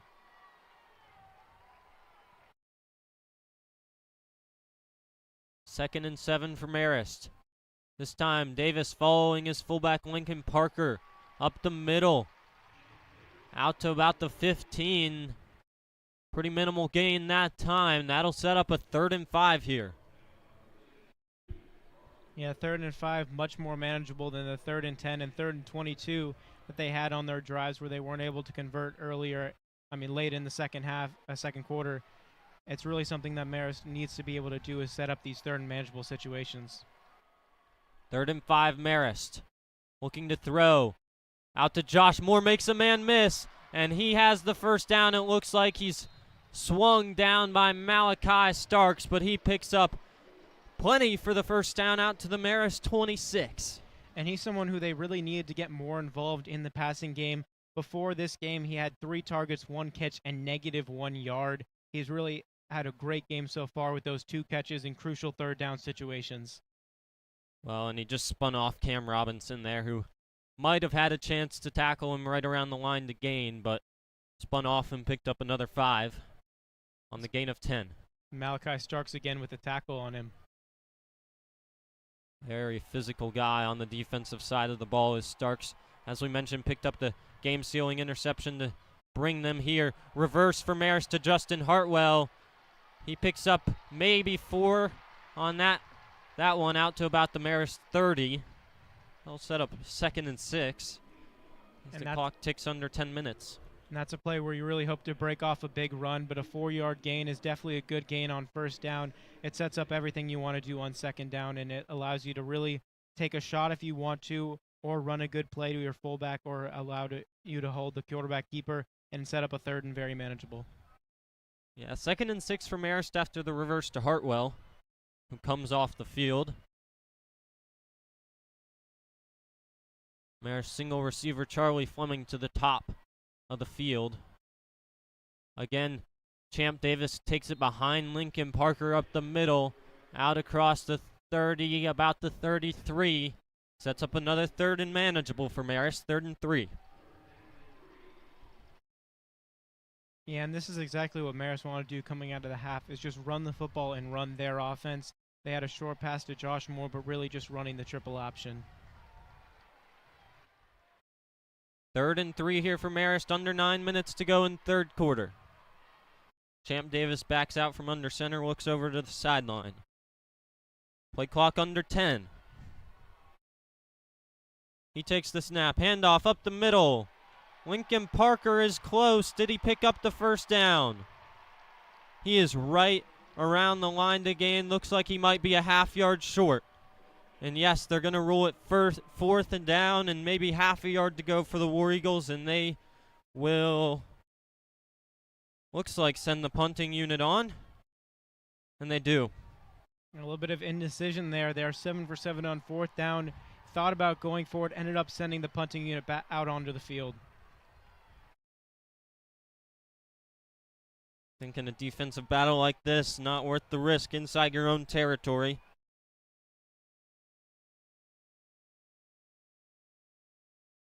Charlie Fleming boots it away. Amazing kick. Rolls down inside the 10-yard line. Unbelievable out of Charlie Fleming from his own 35-yard line. He kicks it all the way down to the 8-yard line of Jefferson. Oh my goodness. About a 54-yard punt from the senior. And that's exactly what you wanted it to do. It died right inside the 10. It didn't keep going into the end zone for a touchback. Really a great punt by Charlie Fleming to put Jefferson deep in their own territory. He just hammered that ball straight over the head of Cam Robinson.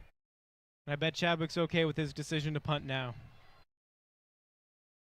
You play the field position game, and now a big time for the defense to step up. Get a stop, and you might get tremendous field position as you did early in the first quarter. Marist crowd getting loud. Stark's going to keep it, and he is wrapped up by Gray Taylor right at the line of scrimmage. Pickup of 1 on first down for Malachi Starks and Jefferson. Yeah, and that's what they really needed to do, is just funnel everything back to the inside to their linebackers. They can't let Jefferson get the edge in the second half. That's really what killed them in the first half. Clock ticking down. We're at the 7:20 mark now in the 3rd quarter. 2nd and 9 for Jefferson. Starks under center. This time he pitches it. Bottled up in the backfield. Reversing his field in the end zone. Tripped up, and it's a safety. Mistake. Cam Robinson tried to switch the field. Charlie Fleming there trips him up for the safety. And Marist takes a 16-14 lead, and they'll get the ball back. And that's a play Cam Robinson just cannot make. Once you see it's not there, you got to just take what you can get and go down. You really cannot reverse field, go 5 yards back after you've already been hit and take a safety there. That's a huge play by Marist, because now not only do you get the 2 points, but you have to punt it back to the Marist offense. Well, it was right for Masano, who looked like he had a chance to wrap him up at about the 2-yard line on the right side. Robinson bounces off of it, runs into the end zone trying to switch his field, and tripped up by Charlie Fleming 5 yards deep into the end zone. Yeah, and the secondary has really come to play in this game. We talked about the front seven so much. The secondary is really a great part of this Marist defense that's really come to play in this game. Really an underrated group.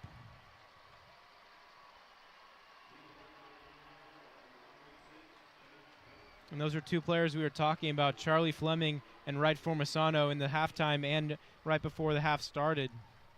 Well, and Cam Robinson, a very explosive guy, just tried to do a little too much there. I mean, we saw him break free early in the game, but back on your own end line at the 2-yard line, might as well just, once Wright Formasano kind of tripped him up, not worth it to reverse fields inside your end zone. Just get it out and live to maybe punt it away if you have to, as Chase Johnson, the free kick from his 20. Kicks it away, pretty good one. Fielded by Chandler Heath, who slips up before he was met, but still good field position for the War Eagles. Their offense gets it back at their own 44-yard line. Yeah, and that last play was just making a bad play worse. You already wrapped up for a loss. Just take what you can get. You really can't make it worse by taking a safety there, because he ran 7 yards backwards on his own.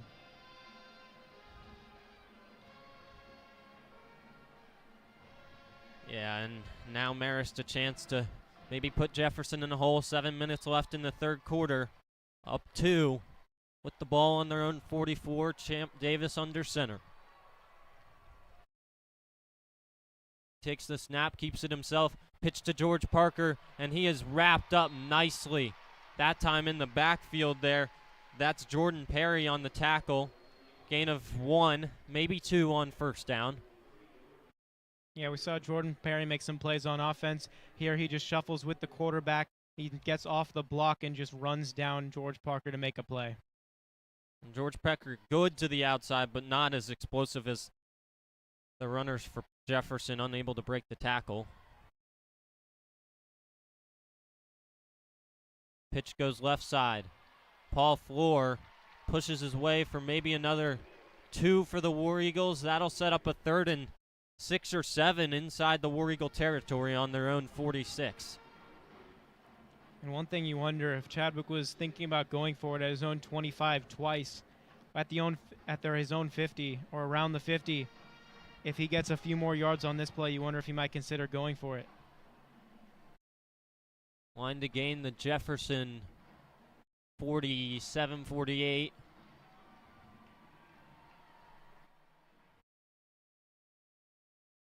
Marist offset I. 3rd and 6 War Eagles. Handoff to, fake the handoff. Rolling out is Champ Davis. Looking to throw. That one nearly intercepted. Looking for his tight end, Derek McDonald. And boy, Jordan Perry undercut the route and just off of his fingertips. And a good hold by the Jefferson defense after the safety. And that's one where it's really just not there. And a lot of high school quarterbacks, they don't really think about it a lot. They just try to make the play, but you really got to throw it away there. When the play's just not there, I understand it's 3rd down and you really want to get that conversion, but you really got to live to see another play and understand that the field position is what's most important right now.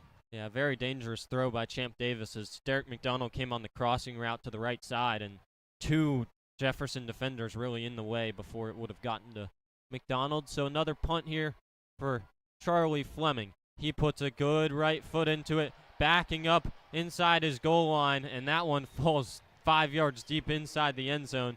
So a little too much strength for Charlie Fleming there, as he was unable to pin the Jefferson Dragons back. They'll take it on their own 20.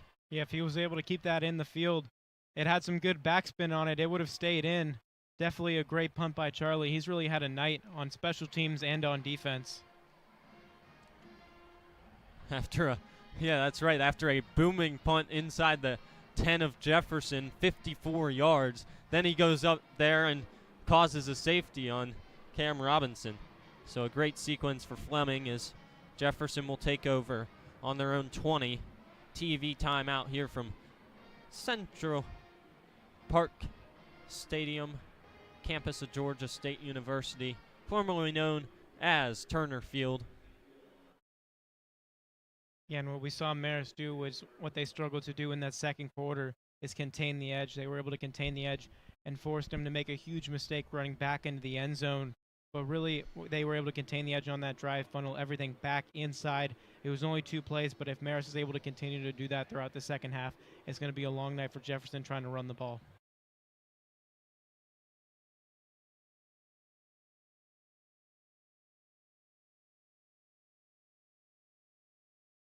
Certainly that is the case. Really the tension mounting here in the stadium. Everyone kind of knows that this one's looking like it might come down to the wire. Here under 6 minutes to play here in the third quarter. And this is one where you would think about Marist not really playing in a close game this season. You wonder how that might affect this team.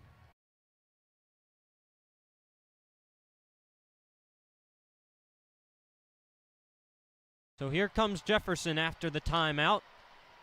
Well, not the timeout, I guess the TV timeout.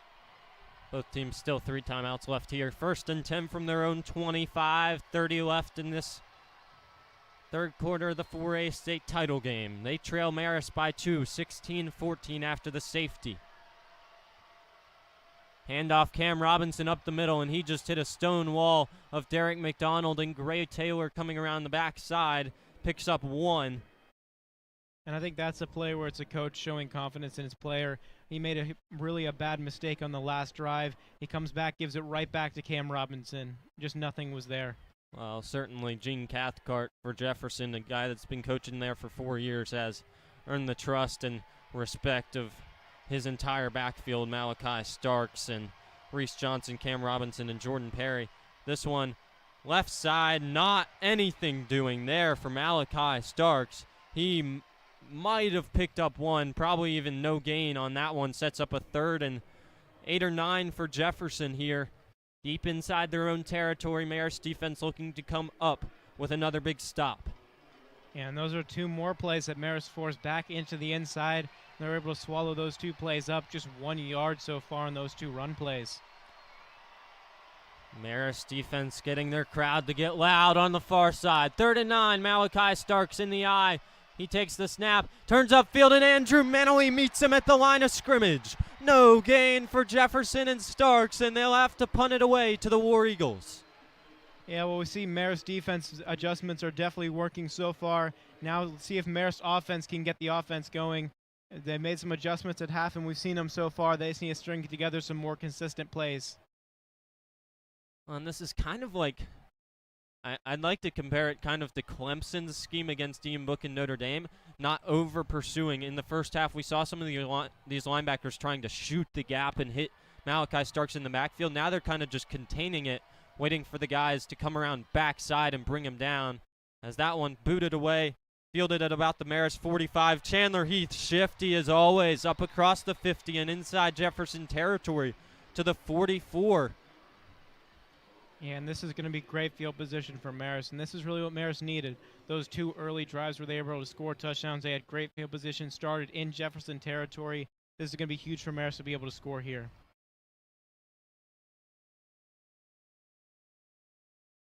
Both Beaufort and Lee County fans starting to arrive here in Center Park Stadium, getting ready for the 6A state championship later tonight at 7 p.m. You can catch the action on GPB's live broadcast. Champ Davis gives it to the second guy, Ian Otten. He's stood up and lowered to the ground by defender for Jefferson, Nick Evans-Kofer. He picks up a pretty good gain of maybe 3 or 4 on first down, though. That's another one of those first down plays. You just got to stay on schedule, not get behind the chains.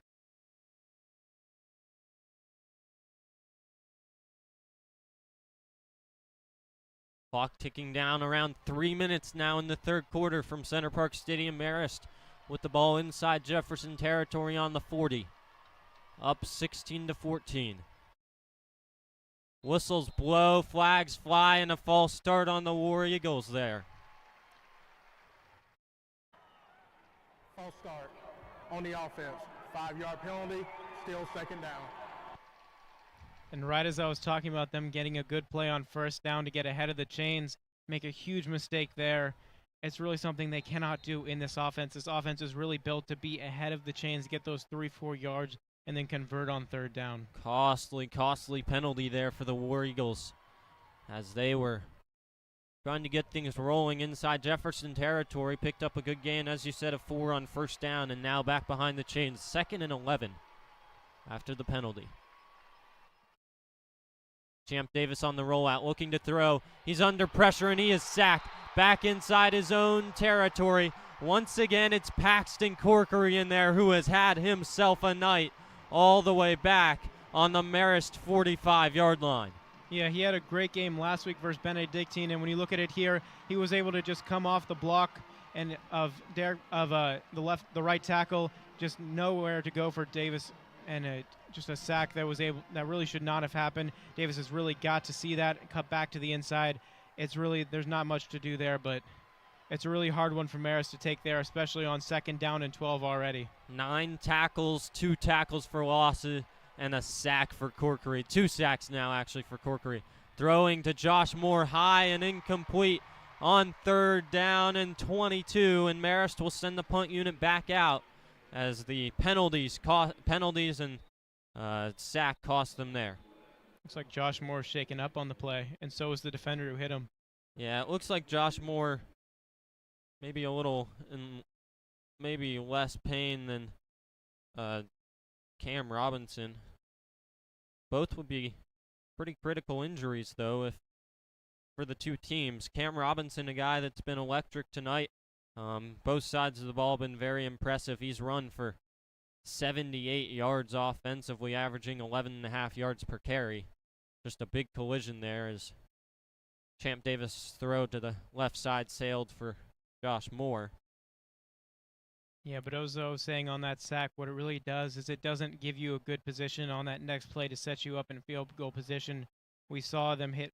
We saw it hit from 52 in pregame warmups, so we know he's got the leg to do it if they're able to just get 5 or 6 more yards. So definitely the sack really hurt them, putting them way behind the chains and not being able to get them in position to maybe score a field goal, go up 19-14 here. Both guys up walking off the field on their own power. Good to see. Josh Moore, guy that's reeled in 2 tonight. 2 of the 3 completions for Champ Davis have gone to Josh Moore for 28 yards on the night. See if Charlie Fleming can pin him back deep again. This time, since Cam Robinson a little injured, Jordan Perry back to receive, standing in his own 15. Charlie Fleming back at his own 32. Good snap. He puts a big right foot in it. And that one gonna bounce at the 5. And that one is fielded at the 6. Bounced back by Thomas Markwalter, the long snapper. And touchdown by Justin Hartwell inside the 10. Great play getting down there by Markwalter. And once again, a fantastic punt for Charlie Fleming. And that's why long snappers are people too. He long snaps a perfect ball right to Charlie Fleming, then runs all the way downfield and keeps it out of the end zone. Taps it at the 2. The ball ends up at the 9. Really just a great play by Thomas Markwalter. So now 5 punts for Charlie Fleming, averaging 46.5 yards with 2 over 50, including that one of 57 earlier that set up the safety. Starks at his own 8, takes the snap, pitch, coming near sideline, big hole, and that one out across the 15 to about the 18 for Colton Jones, and a big gain on first down. Close to the line to gain, sets up 2nd and 1. Yeah, and what you see the adjustment is for Marist is they're bringing their corners and bringing them off the edge, right on the edge of the line of scrimmage, a little bit off to be able to contain the edge a little bit better, really being able to force everything back into the inside. 2nd and 1 Jefferson. Starks the snap. He takes it himself. Wrapped up pretty nicely by Paul Floor. Looks like he lunges out and maybe just gets enough for the first down. No, they're going to say 3rd and very short, maybe a foot. And on that one, they did the same thing with the linebackers. They're really making sure that they contain the edge. Something that really hurt them in the first half. Big play here. 3rd and less than a yard for Jefferson.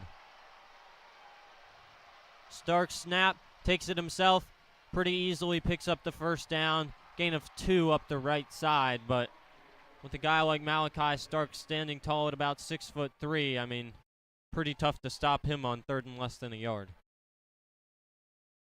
It looks like Jefferson's going to be content to take this one into the 4th quarter, possibly. It appears like that for now. Clock ticking under 10 seconds. They go to the line. Let's see if they snap it. They don't have to. I don't think they're going to be able to get a play off in 4, time. 3, 2. Snap to Starks. He pitches it and the ball's on the ground and he falls back on it. Wow, almost a costly mistake. Derek McDonald back there tries to get on it, but Malachi Starks falls on it. Back inside his own 15-yard line, so that's a costly mistake. Sets them up 2nd and 17 as the clock expires. And that's a problem when you try to rush a play. There was no running back there to try to grab that, and really just a miscommunication and a busted play. Malachi Starks didn't see that there was nobody behind him and still pitches it, and there was nobody there to receive the pitch, was able to get back on the fumble, luckily for Jefferson, but really a huge mistake by Jefferson puts them way behind the chains. So, as we head to the 4th quarter, now it's 16-14 Marist. Could the safety prove costly? No points other than the one safety, and really the defense has stood tall. Field position proved important. I mean, Marist kind of got ahead on the field position battle, but were unable to turn it in for points there with the penalty and sack, putting them behind the chains, forcing another punt. Charlie Fleming with some big ones, and then his play on Cam Robinson to trip him up inside the end zone for the safety. We're the only 2 points in the 3rd quarter, but Jefferson with the ball, 1st and 10. Well, sorry, 2nd and 17 after the dropped ball and recovery. I mean, to me, I'm not really sure why they decided to run that play. Clock was down to 4 when they got to the line, and they went ahead and snapped it with 2, maybe trying to catch Marist off guard, who thought they might be headed to the 4th quarter before taking another snap, but ends up costing themselves. Puts them behind the chains. We'll see if Marist defense can hold and get their offense the ball back in pretty good field position as the ball down inside the 20 of Jefferson. Yeah, and Marist really hasn't been taking advantage of the field position on offense, but they've definitely been using the field position to their advantage on defense, really just making sure that Jefferson has to drive the entire field to be able to score, and that's going to be huge in this game. They're only down by 2, but with their field goal struggles, you know that they're not really going to be able to feel comfortable kicking field goals. 0 for 2 kicking field goals on the year, so you know that they're going to want to convert it into a touchdown, so they're going to have to drive down the entire field. Certainly. Here we go, getting things started here in the 4th quarter. Marist and Jefferson in the 4A state championship. Marist looking for their first title since 2003. Jefferson since 2012. That one on the ground. Marist recovers it. Are they in for the score? Down at the 3-yard line, and another fumble. This time recovered by Marist and Tyler Hare. And Marist gets the ball inside the 5. And that's something I talked about. They have a huge fumbling problem. That's their 3rd fumble of the game. This time they give it up to Marist, and it was just really a bad read. You didn't know if you were going to be able to, Malachi was going to keep it or if he was going to hand it off to the running back. Neither knew what they wanted to do, and the ball ended up on the ground. Yeah, and just a missed exchange between Cam Robinson and Malachi Starks on the handoff. Yeah, definitely Malachi might have wanted to pull it. Robinson tried to run with it. Ball's on the ground. Tyler Hare falls on it immediately. Change in possession, Marist. 1st and goal at the 3. Champ Davis snap. Pitch to Andrew Manley running left side, and a flag flies down at the 1. Oh, and if that's on Marist, that could be very costly. I think they might be getting Michael Wilson, I believe, for a holding on the edge. We'll check the flag. Holding on the offense. 10-yard penalty from the spot of foul. Still 1st down. And head coach Alan Chadwick is absolutely furious on the far sideline. I mean, Marist on the Jefferson 3. Or rather, that was not on Michael Wilson. That was on Ian Otten, I believe. But iffy holding call. Really, I mean, he went right at his waist. I mean, the guy tried to go over him, and and maybe a little bit of a hold sets Marist back at their 14, 1st and goal. Handoff George Parker, big hole inside the 10, all the way down to the 6. They get a lot of it back there on 1st and goal from the 14. Pickup of 8 for George Parker. And that's huge on 1st down after having that penalty. It sets them up in great position, only a 2nd and 6, because you know that they definitely go for it if they get close enough. They're 7 for 7 in the postseason, and they're on going for it on 4th down, and you know they're going to want to take advantage of that miscommunication on the exchange. 2nd and goal out of the wishbone. Handoff, Andrew Manley, no, around the left side, in for the score. Touchdown, Marist, War Eagles. That time it's Ian Otten in for the touchdown, and they extend the lead 22-14. And Ian Otten makes up for his mistake, but this is going to be a crucial extra point by Dawson Jones. If he makes this, it makes it a 2-score game because of that earlier safety. Jefferson would have to drive down the field twice in order to win this game. And that time it was a fake handoff up the middle to Manley. And then George Parker went first, leading the way around the left side. Ian Otten second. And the penalty ends up not costing the War Eagles. They put it in for 6. Good snap and hold. PAT is up, and it is through. And so at the 10:58 mark in the 4th quarter, Dawson Jones makes it a 2-score lead for Marist. They take a 23-14 lead over Jefferson after the fumble. And everybody in the building thought it was going to the fullback. The entire defense looking to the inside. Ian Otten just able to slip around the edge off tackle and just go in untouched. It was really just a great play for the Marist offense. Well executed play. And that extra point was huge. Now 23-14. It's a 2-score game now. Jefferson's going to really have to get something going on this drive because they have to score twice now with 10:58 left. You know this Marist offense can drain off 8 minutes of the clock if they want to. Great to see Ian Otten in there for the touchdown. I mean, a kid that went down with a little bit of a hamstring injury against Perry. Tried to come back for the Bainbridge game last week, kind of re-injured it a little bit early on and didn't play much he didn't play at all past the 2nd drive of the game. Now he gets back on the field tonight, battling through that injury and fights it into the end zone for the score. Puts Marist up 2 scores. You know, that's really a huge score for him being a senior. Definitely wanted to make an impact in the championship game and make up for that holding call called against him. Well, and certainly great to see Tyler Hare there and getting the fumble recovery. Kid that's a 3-year starter at middle linebacker, one of the best middle linebackers you'll see in the state of Georgia in high school football. I mean, and Coach Cathcart said in our interview, like, it's interesting to see you'll sometimes have great high school football players who just aren't college prospects because they might be 2 inches too short or whatnot, but they're great high school football players, and then great prospects who might not be great high school football players. He was talking about how Malachi Starks is both, but Tyler Hare just a fantastic high school football player himself, not really a prospect, but a fantastic high school football player, picks up the fumble in the biggest of moments in the state championship, and that leads to 7 the other way for the War Eagles after the fumble. Malachi Starks and Jefferson must be kicking themselves, putting the ball on the ground 2 plays in a row, unable to get the second one back. Dawson Jones gets set to kick it away here. 10:58 left in the 4th quarter. He does a little kick to the right side. Down at the 1, it's going to be returned. That time a flag flies out to about the 27 goes Cam Robinson, but it looks like this one may be coming back. We've seen a lot of flags on kickoffs today. You see why they didn't want to kick to him. He definitely showed his elusive ability and his kick return ability on that one. Send it down to the field for the flag. Holding on the return team.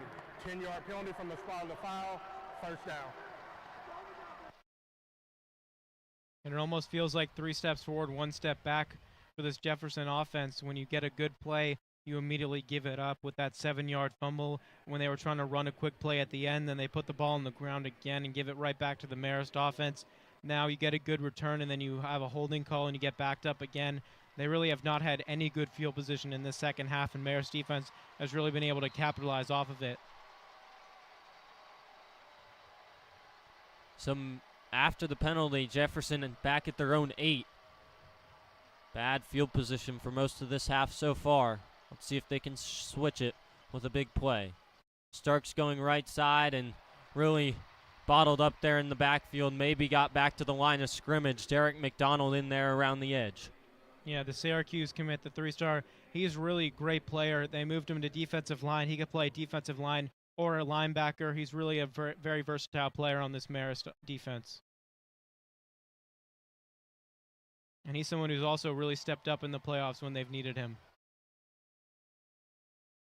Starks under center. He's looking to throw across the middle. Under pressure, escapes, and he's going to run up the middle this time. Swung down.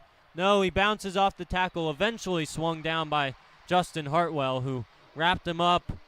He spun off of it and eventually wrapped up about a gain of 6 there. Sets up a 3rd and medium for Jefferson back on their own 13. And that's one of those plays where you see the growth for Justin Hartwell. He comes up, and that's a play where a year ago he would have just tried to go for the big hit, but instead he just wraps up Malachi Starks and is able to get him to the ground.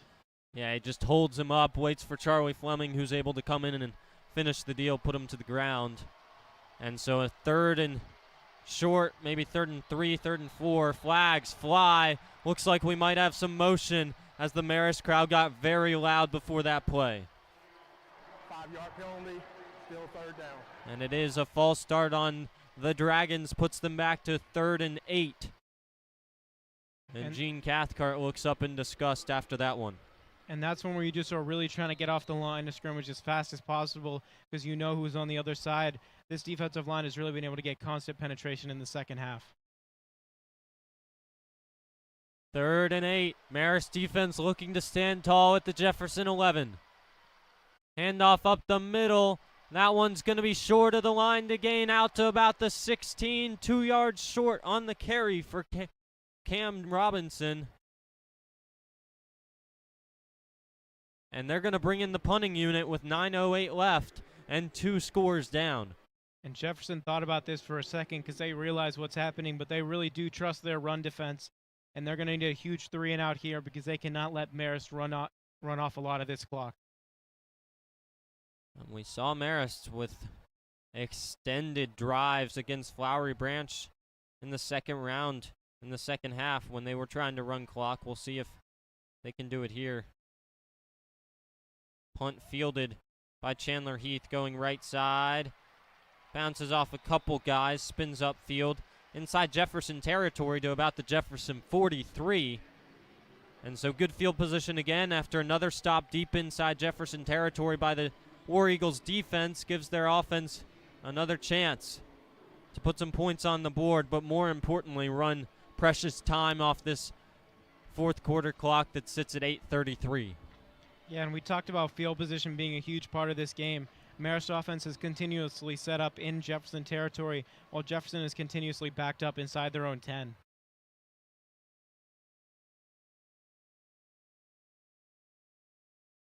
Andrew Manley, big hole. He's avoiding tacklers going up the middle inside the 30. Big gain from Andrew Manley of 15 down to the Jefferson 29. Yeah, and Andrew Manley, you see him right here. He's just being able to break a few tackles. He finds the holes that his offensive line is creating. Really just a great play by him. And he's someone who's really come on in this Marist offense this year. He's someone who was called up from JV during his freshman year, and someone who Chadwick has definitely wanted to mentor more and more throughout the season. He's gotten more and more playing time, and someone who's really going to be a huge part of the Marist offense in the future. Handoff to George Parker, second man up. Big hole for him as well, down inside the 20 to the 19. We'll see, it's right at the line to gain. They're going to move the chains and another Marist first down, and this front five for the War Eagles really starting to wear down on the Jefferson defense. Yeah, and they really do need to get a stop here, because if you get a stop here and force a field goal, it goes to a 12-point game. But if the Marist is able to score a touchdown here, it goes to a 16-point game where you need 2 touchdowns and 2 two-point conversions. Camp Davis under center now backs off. Marist perfectly fine to run The play clock down to under 5 before they snap the ball. 7:30 and counting. Snap to Davis, who spins off the defender for Jefferson. That was Austin Redmond trying to get him in the backfield, but Davis spins off of him upfield for a gain of 2. Yeah, and Marist adjustments, they didn't work early in the second half, but they're certainly starting to work now, as Marist was able to put together a touchdown in the red zone, and now they're really eating clock right now and forming huge gaps behind that big offensive line. 2nd and 8, War Eagles. Down inside the red zone of Jefferson. Flags fly. Whistles blow. False start on the offense. 5-yard penalty, still 2nd down. And when you're trying to seal the game, that's really something you can't have. You have to get this 1st down, and you really do want to put the ball in the end zone here, put even more pressure on Jefferson. A field goal really doesn't help as much in this situation because Jefferson already does feel like they have to score 2 touchdowns because of their kicking game. So really putting a touchdown on the board puts a lot more pressure on them. One thing this does do is run more clock, as after the penalty, the clock's still running, and the play clock resets. Down inside 6.5 minutes now. Davis looks to throw. Now he runs it up the middle on the design QB draw. Inside the 20 to about the 17 on a pickup of 6. That'll get him down to maybe a yard or 2 past the original line of scrimmage. Sets up 3rd and 9 for the War Eagles. Yeah, and I think Marist is going to play conservative on this one. With a 9-point lead, you'll most likely see them keep it on the ground here. I'd be very surprised if Chadwick were to go to the air on this one. Clock now inside 6 minutes left in this 4A state championship game. Marist a 9-point lead here, 23-14 and driving. Handoff up the middle. Andrew Manley spins off 3 guys into the end zone from 17 yards out. He goes in for the score, and Marist extends the lead to 29-14. And about half the team runs onto the field to celebrate with him. And Chadwick is fired up on the sideline as that was a 3rd and 9, and a fullback dive just went up for a touchdown. And the fullback dive on this drive really did a great job. He jumped, he hurdled a guy, spun off a guy, and then stiff-armed a guy to get into the end zone. And as I was talking about, Andrew Manley's definitely going to be a great player in this Marist offense in the future. Has gotten more and more playing time splitting carries with Lincoln Parker, and you could see why he's been splitting carries with Lincoln Parker. He's really been going to be a great player in the future for Marist. PAT up and straight down the middle from Dawson Jones. Marist extends their lead to 30-14 over Jefferson.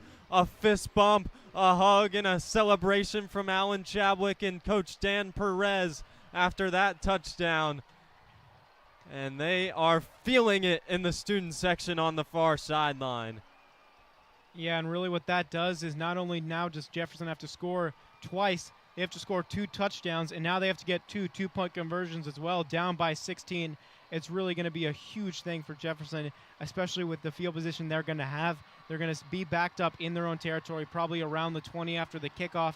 They're going to have to drive down the field again after really getting nothing all the entire second half. The War Eagle student section going absolutely nuts on the far sideline as they are feeling it. Players, coaches feeling it as well. The whole Marist fan base has made it to Central Park Stadium, and they are on their feet.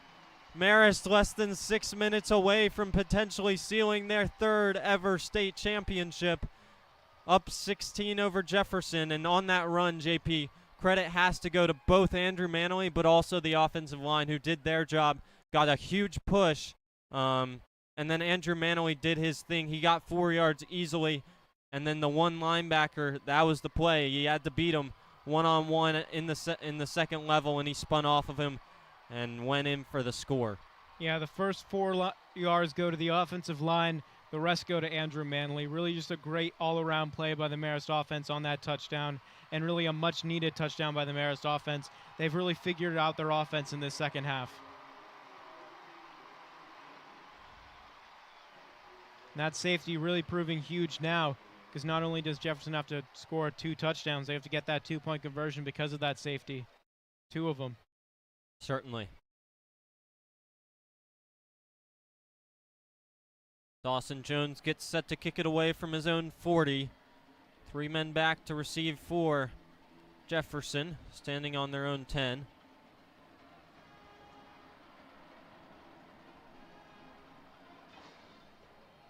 Kickoff going right side. Robinson fields it at the 3. Coming straight up the left sideline, and he spins out to about the 21. Good contain there from the Marist kick defense. And we'll see Malachi Starks and what can he do. Last week put the team on his back in crunch time, now down 2 scores and 2 extra points. Can he bring the Dragons back? Yeah, and this is what I was talking about, that Jefferson always wanted to stay within striking distance of Marist. Now with only 5:39 left, down by 2 scores and 2 extra points, Jefferson really has to get some quick strikes, and they're not a passing offense, so they really need to get a huge play here and get a quick score, and then be able to get a 3 and out and get the ball back to their offense. Center Park Stadium about as loud as we've heard it today. Starks up the right side, plenty of room, big gap, and he breaks a couple tackles, and wow, he was 1 man away from breaking another massive one, but still out across the 45 before he was ridden down by Josh Moore. Moved the chains on a big gainer from the QB. Yeah, and really that was one where Marist struggled a little bit with the quarterback run off of pass plays, and really a great tackle there by Justin Hartwell. But really on that one, it's just one of those times where you struggle on one thing throughout the season, if the one weakness for this Marist defense has been that. Starks going quickly. He takes it himself, and that one is stood up, and not much there for Starks up the middle. Really, he hasn't been able to do anything up there. Ryan Phelan, the Warrior, coming off the leg injury back today and just making his presence felt in the middle. Yeah, because on design runs, you can get all your eyes on the runner. But once you have a quarterback looking to throw, the DB's eyes are on the receivers, and all of a sudden the runner just breaks the pocket. Starks rolling out, throwing, and that one he overshoots his receiver on the left side, looking for Spencer Neese, and just overthrown. Yeah, great coverage again by Charlie Fleming. There was really nowhere to go with the ball on that one. He had to try to fit it in high, but really there was no way that he was going to complete that pass.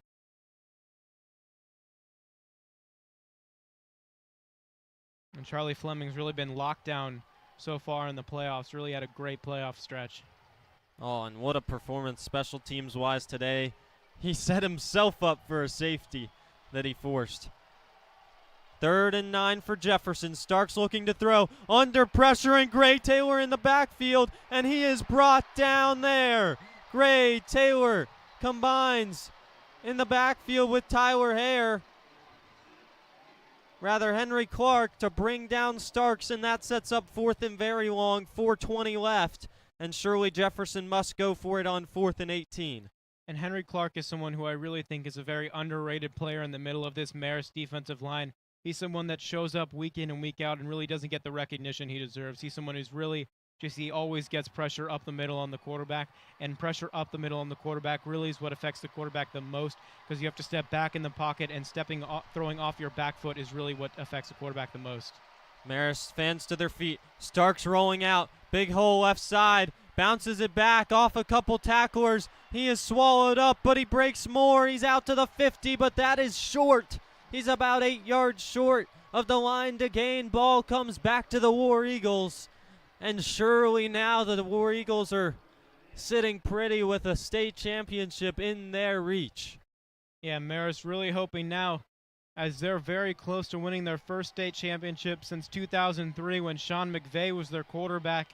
With 3:43 left, Jefferson does have 3 timeouts, so they can get the ball back, but they would need 2 very quick scores in order to win this game, in order to tie this game up. They're just trying to play for overtime at this point. And the Marist defense showing why they're one of the best in the state, showing up in the clutch. And Gene Cathcart said that they probably are maybe the best numbers-wise in the nation. Champ Davis following his fullback all the way down, rumbling down to the 30-yard line. Big gain of 14 on first down, and the War Eagles move the chains inside Jefferson territory again. It looked like if he kept his head up and wasn't just looking for the first down, he could have scored a touchdown on that one, but really just looking for the first down, just trying to drain the clock out for this one and just salt away this win for Marist.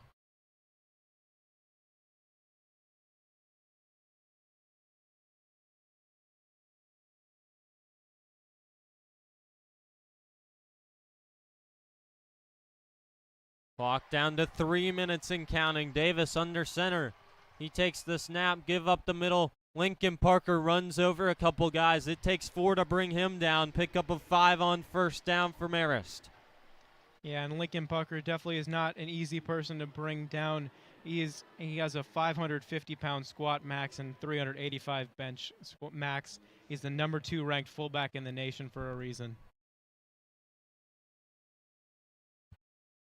Kid that's going to play football at West Point next year. Been a joy to watch him play for the War Eagles the past 4 seasons. Just a tank at fullback. Came in last year to play defensive end and was almost equally good there. This time Davis keeping it behind Parker. He picks up another 3. That'll set up 3rd and very short, maybe 2 for Marist as the clock ticking down. Around 2 minutes now. And one thing you've seen from Marist in the second half is they've really simplified the offense. You're not really seeing all the shotgun plays that you saw in the first half. They really were just trying to do too much in that first half. They were trying to get into the moment of the state championship too much, and they really got out of their offense. Now settling back into their offense in the second half, really having a great second half performance. 3rd and 2, Davis under center. He keeps it again, and I don't think he got it. He was spun under in the backfield there for Jefferson in on the play. That time, Spencer Neese brings him down, and it's going to be 4th and 1. I don't even think Chadwick is thinking about this one. Oh, never mind. I thought he was just going to go for this one. Oh, he will. Or is he bringing in? Yeah, he brought Champ Davis to the sideline to send in the play call, and he sends him back onto the field. 4th and 1, 1 minute and 10 seconds left. A first down here seals the trophy for the Marist. Quarterback sneak up the middle. He has it. Time to celebrate on the near sideline. One more play will likely do it. Marist moves the chains with that one.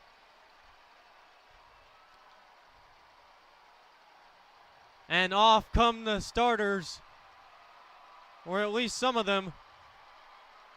Yeah, here they come. To raucous applause from the far side. Marist supporters.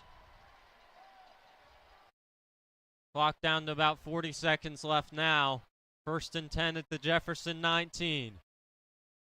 Your War Eagles lead 30-14 over Jefferson in victory formation with Champ Davis. He takes a knee. And that will about do it.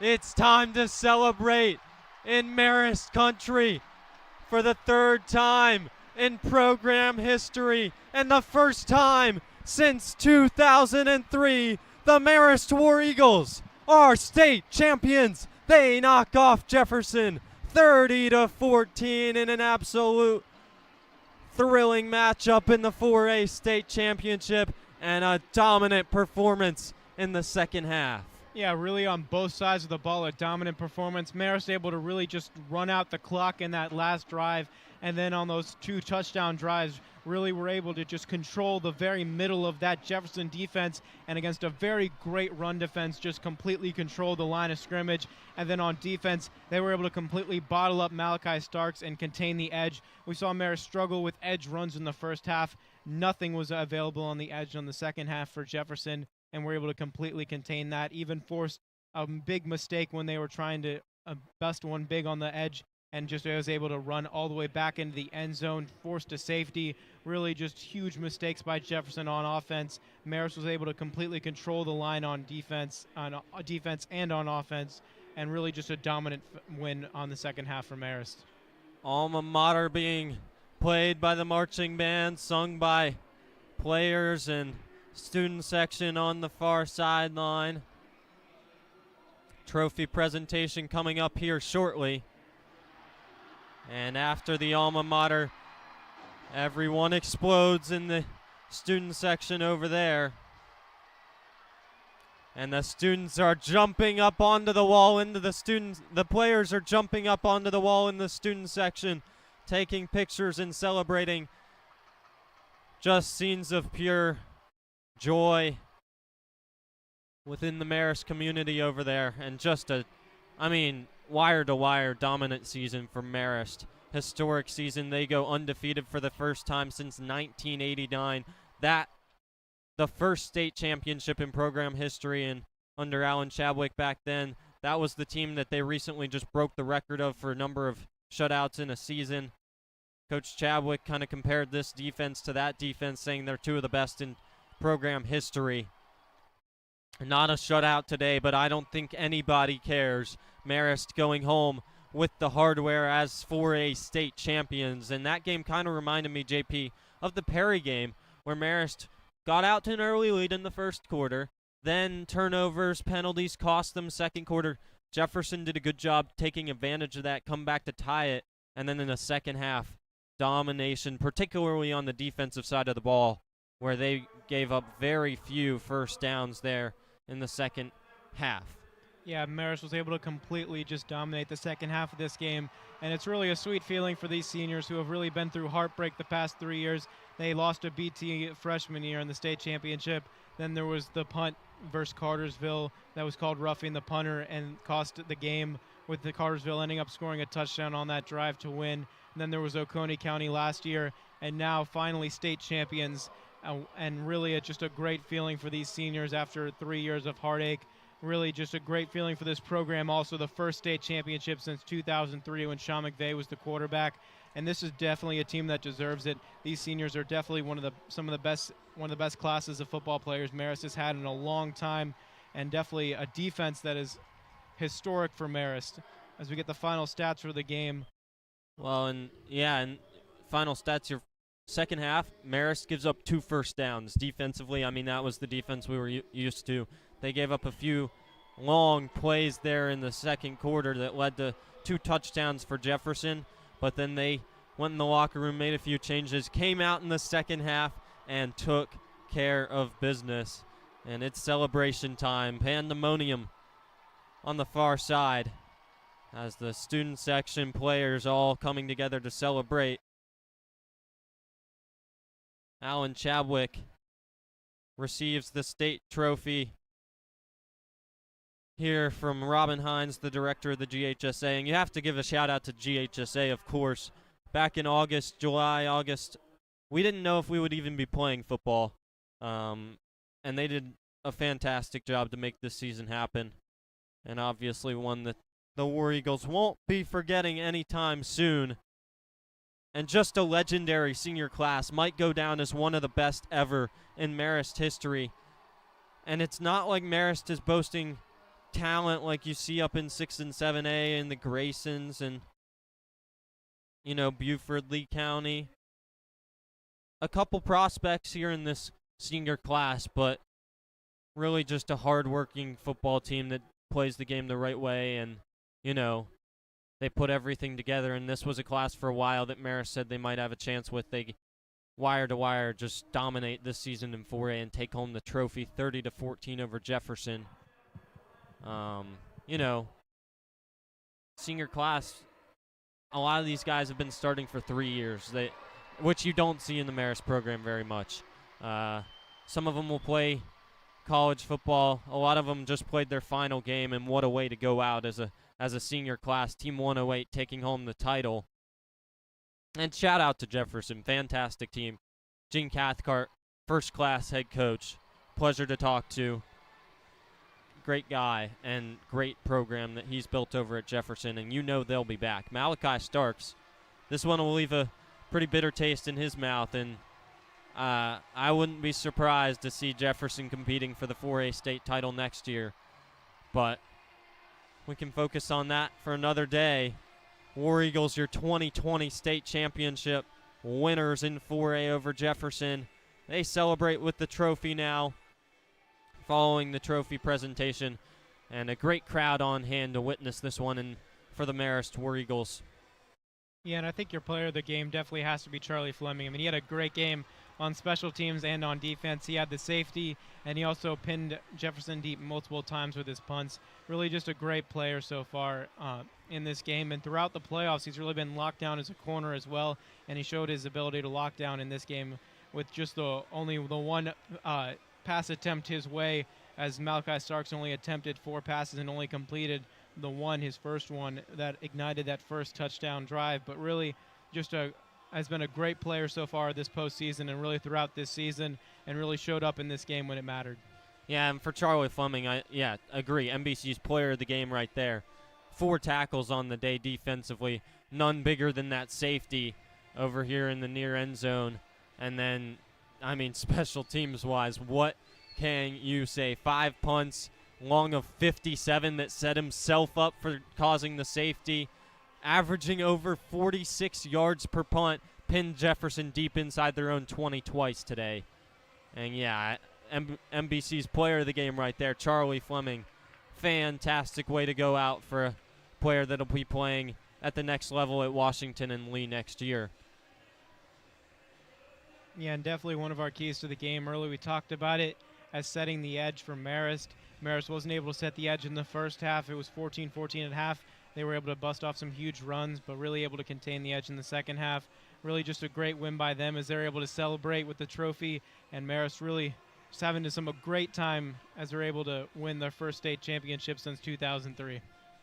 Certainly, and we enjoyed getting to call it with you here on MBC Radio, JP and I, along with John Sansoni on at pregame and halftime. Been a pleasure here today on MBC Radio.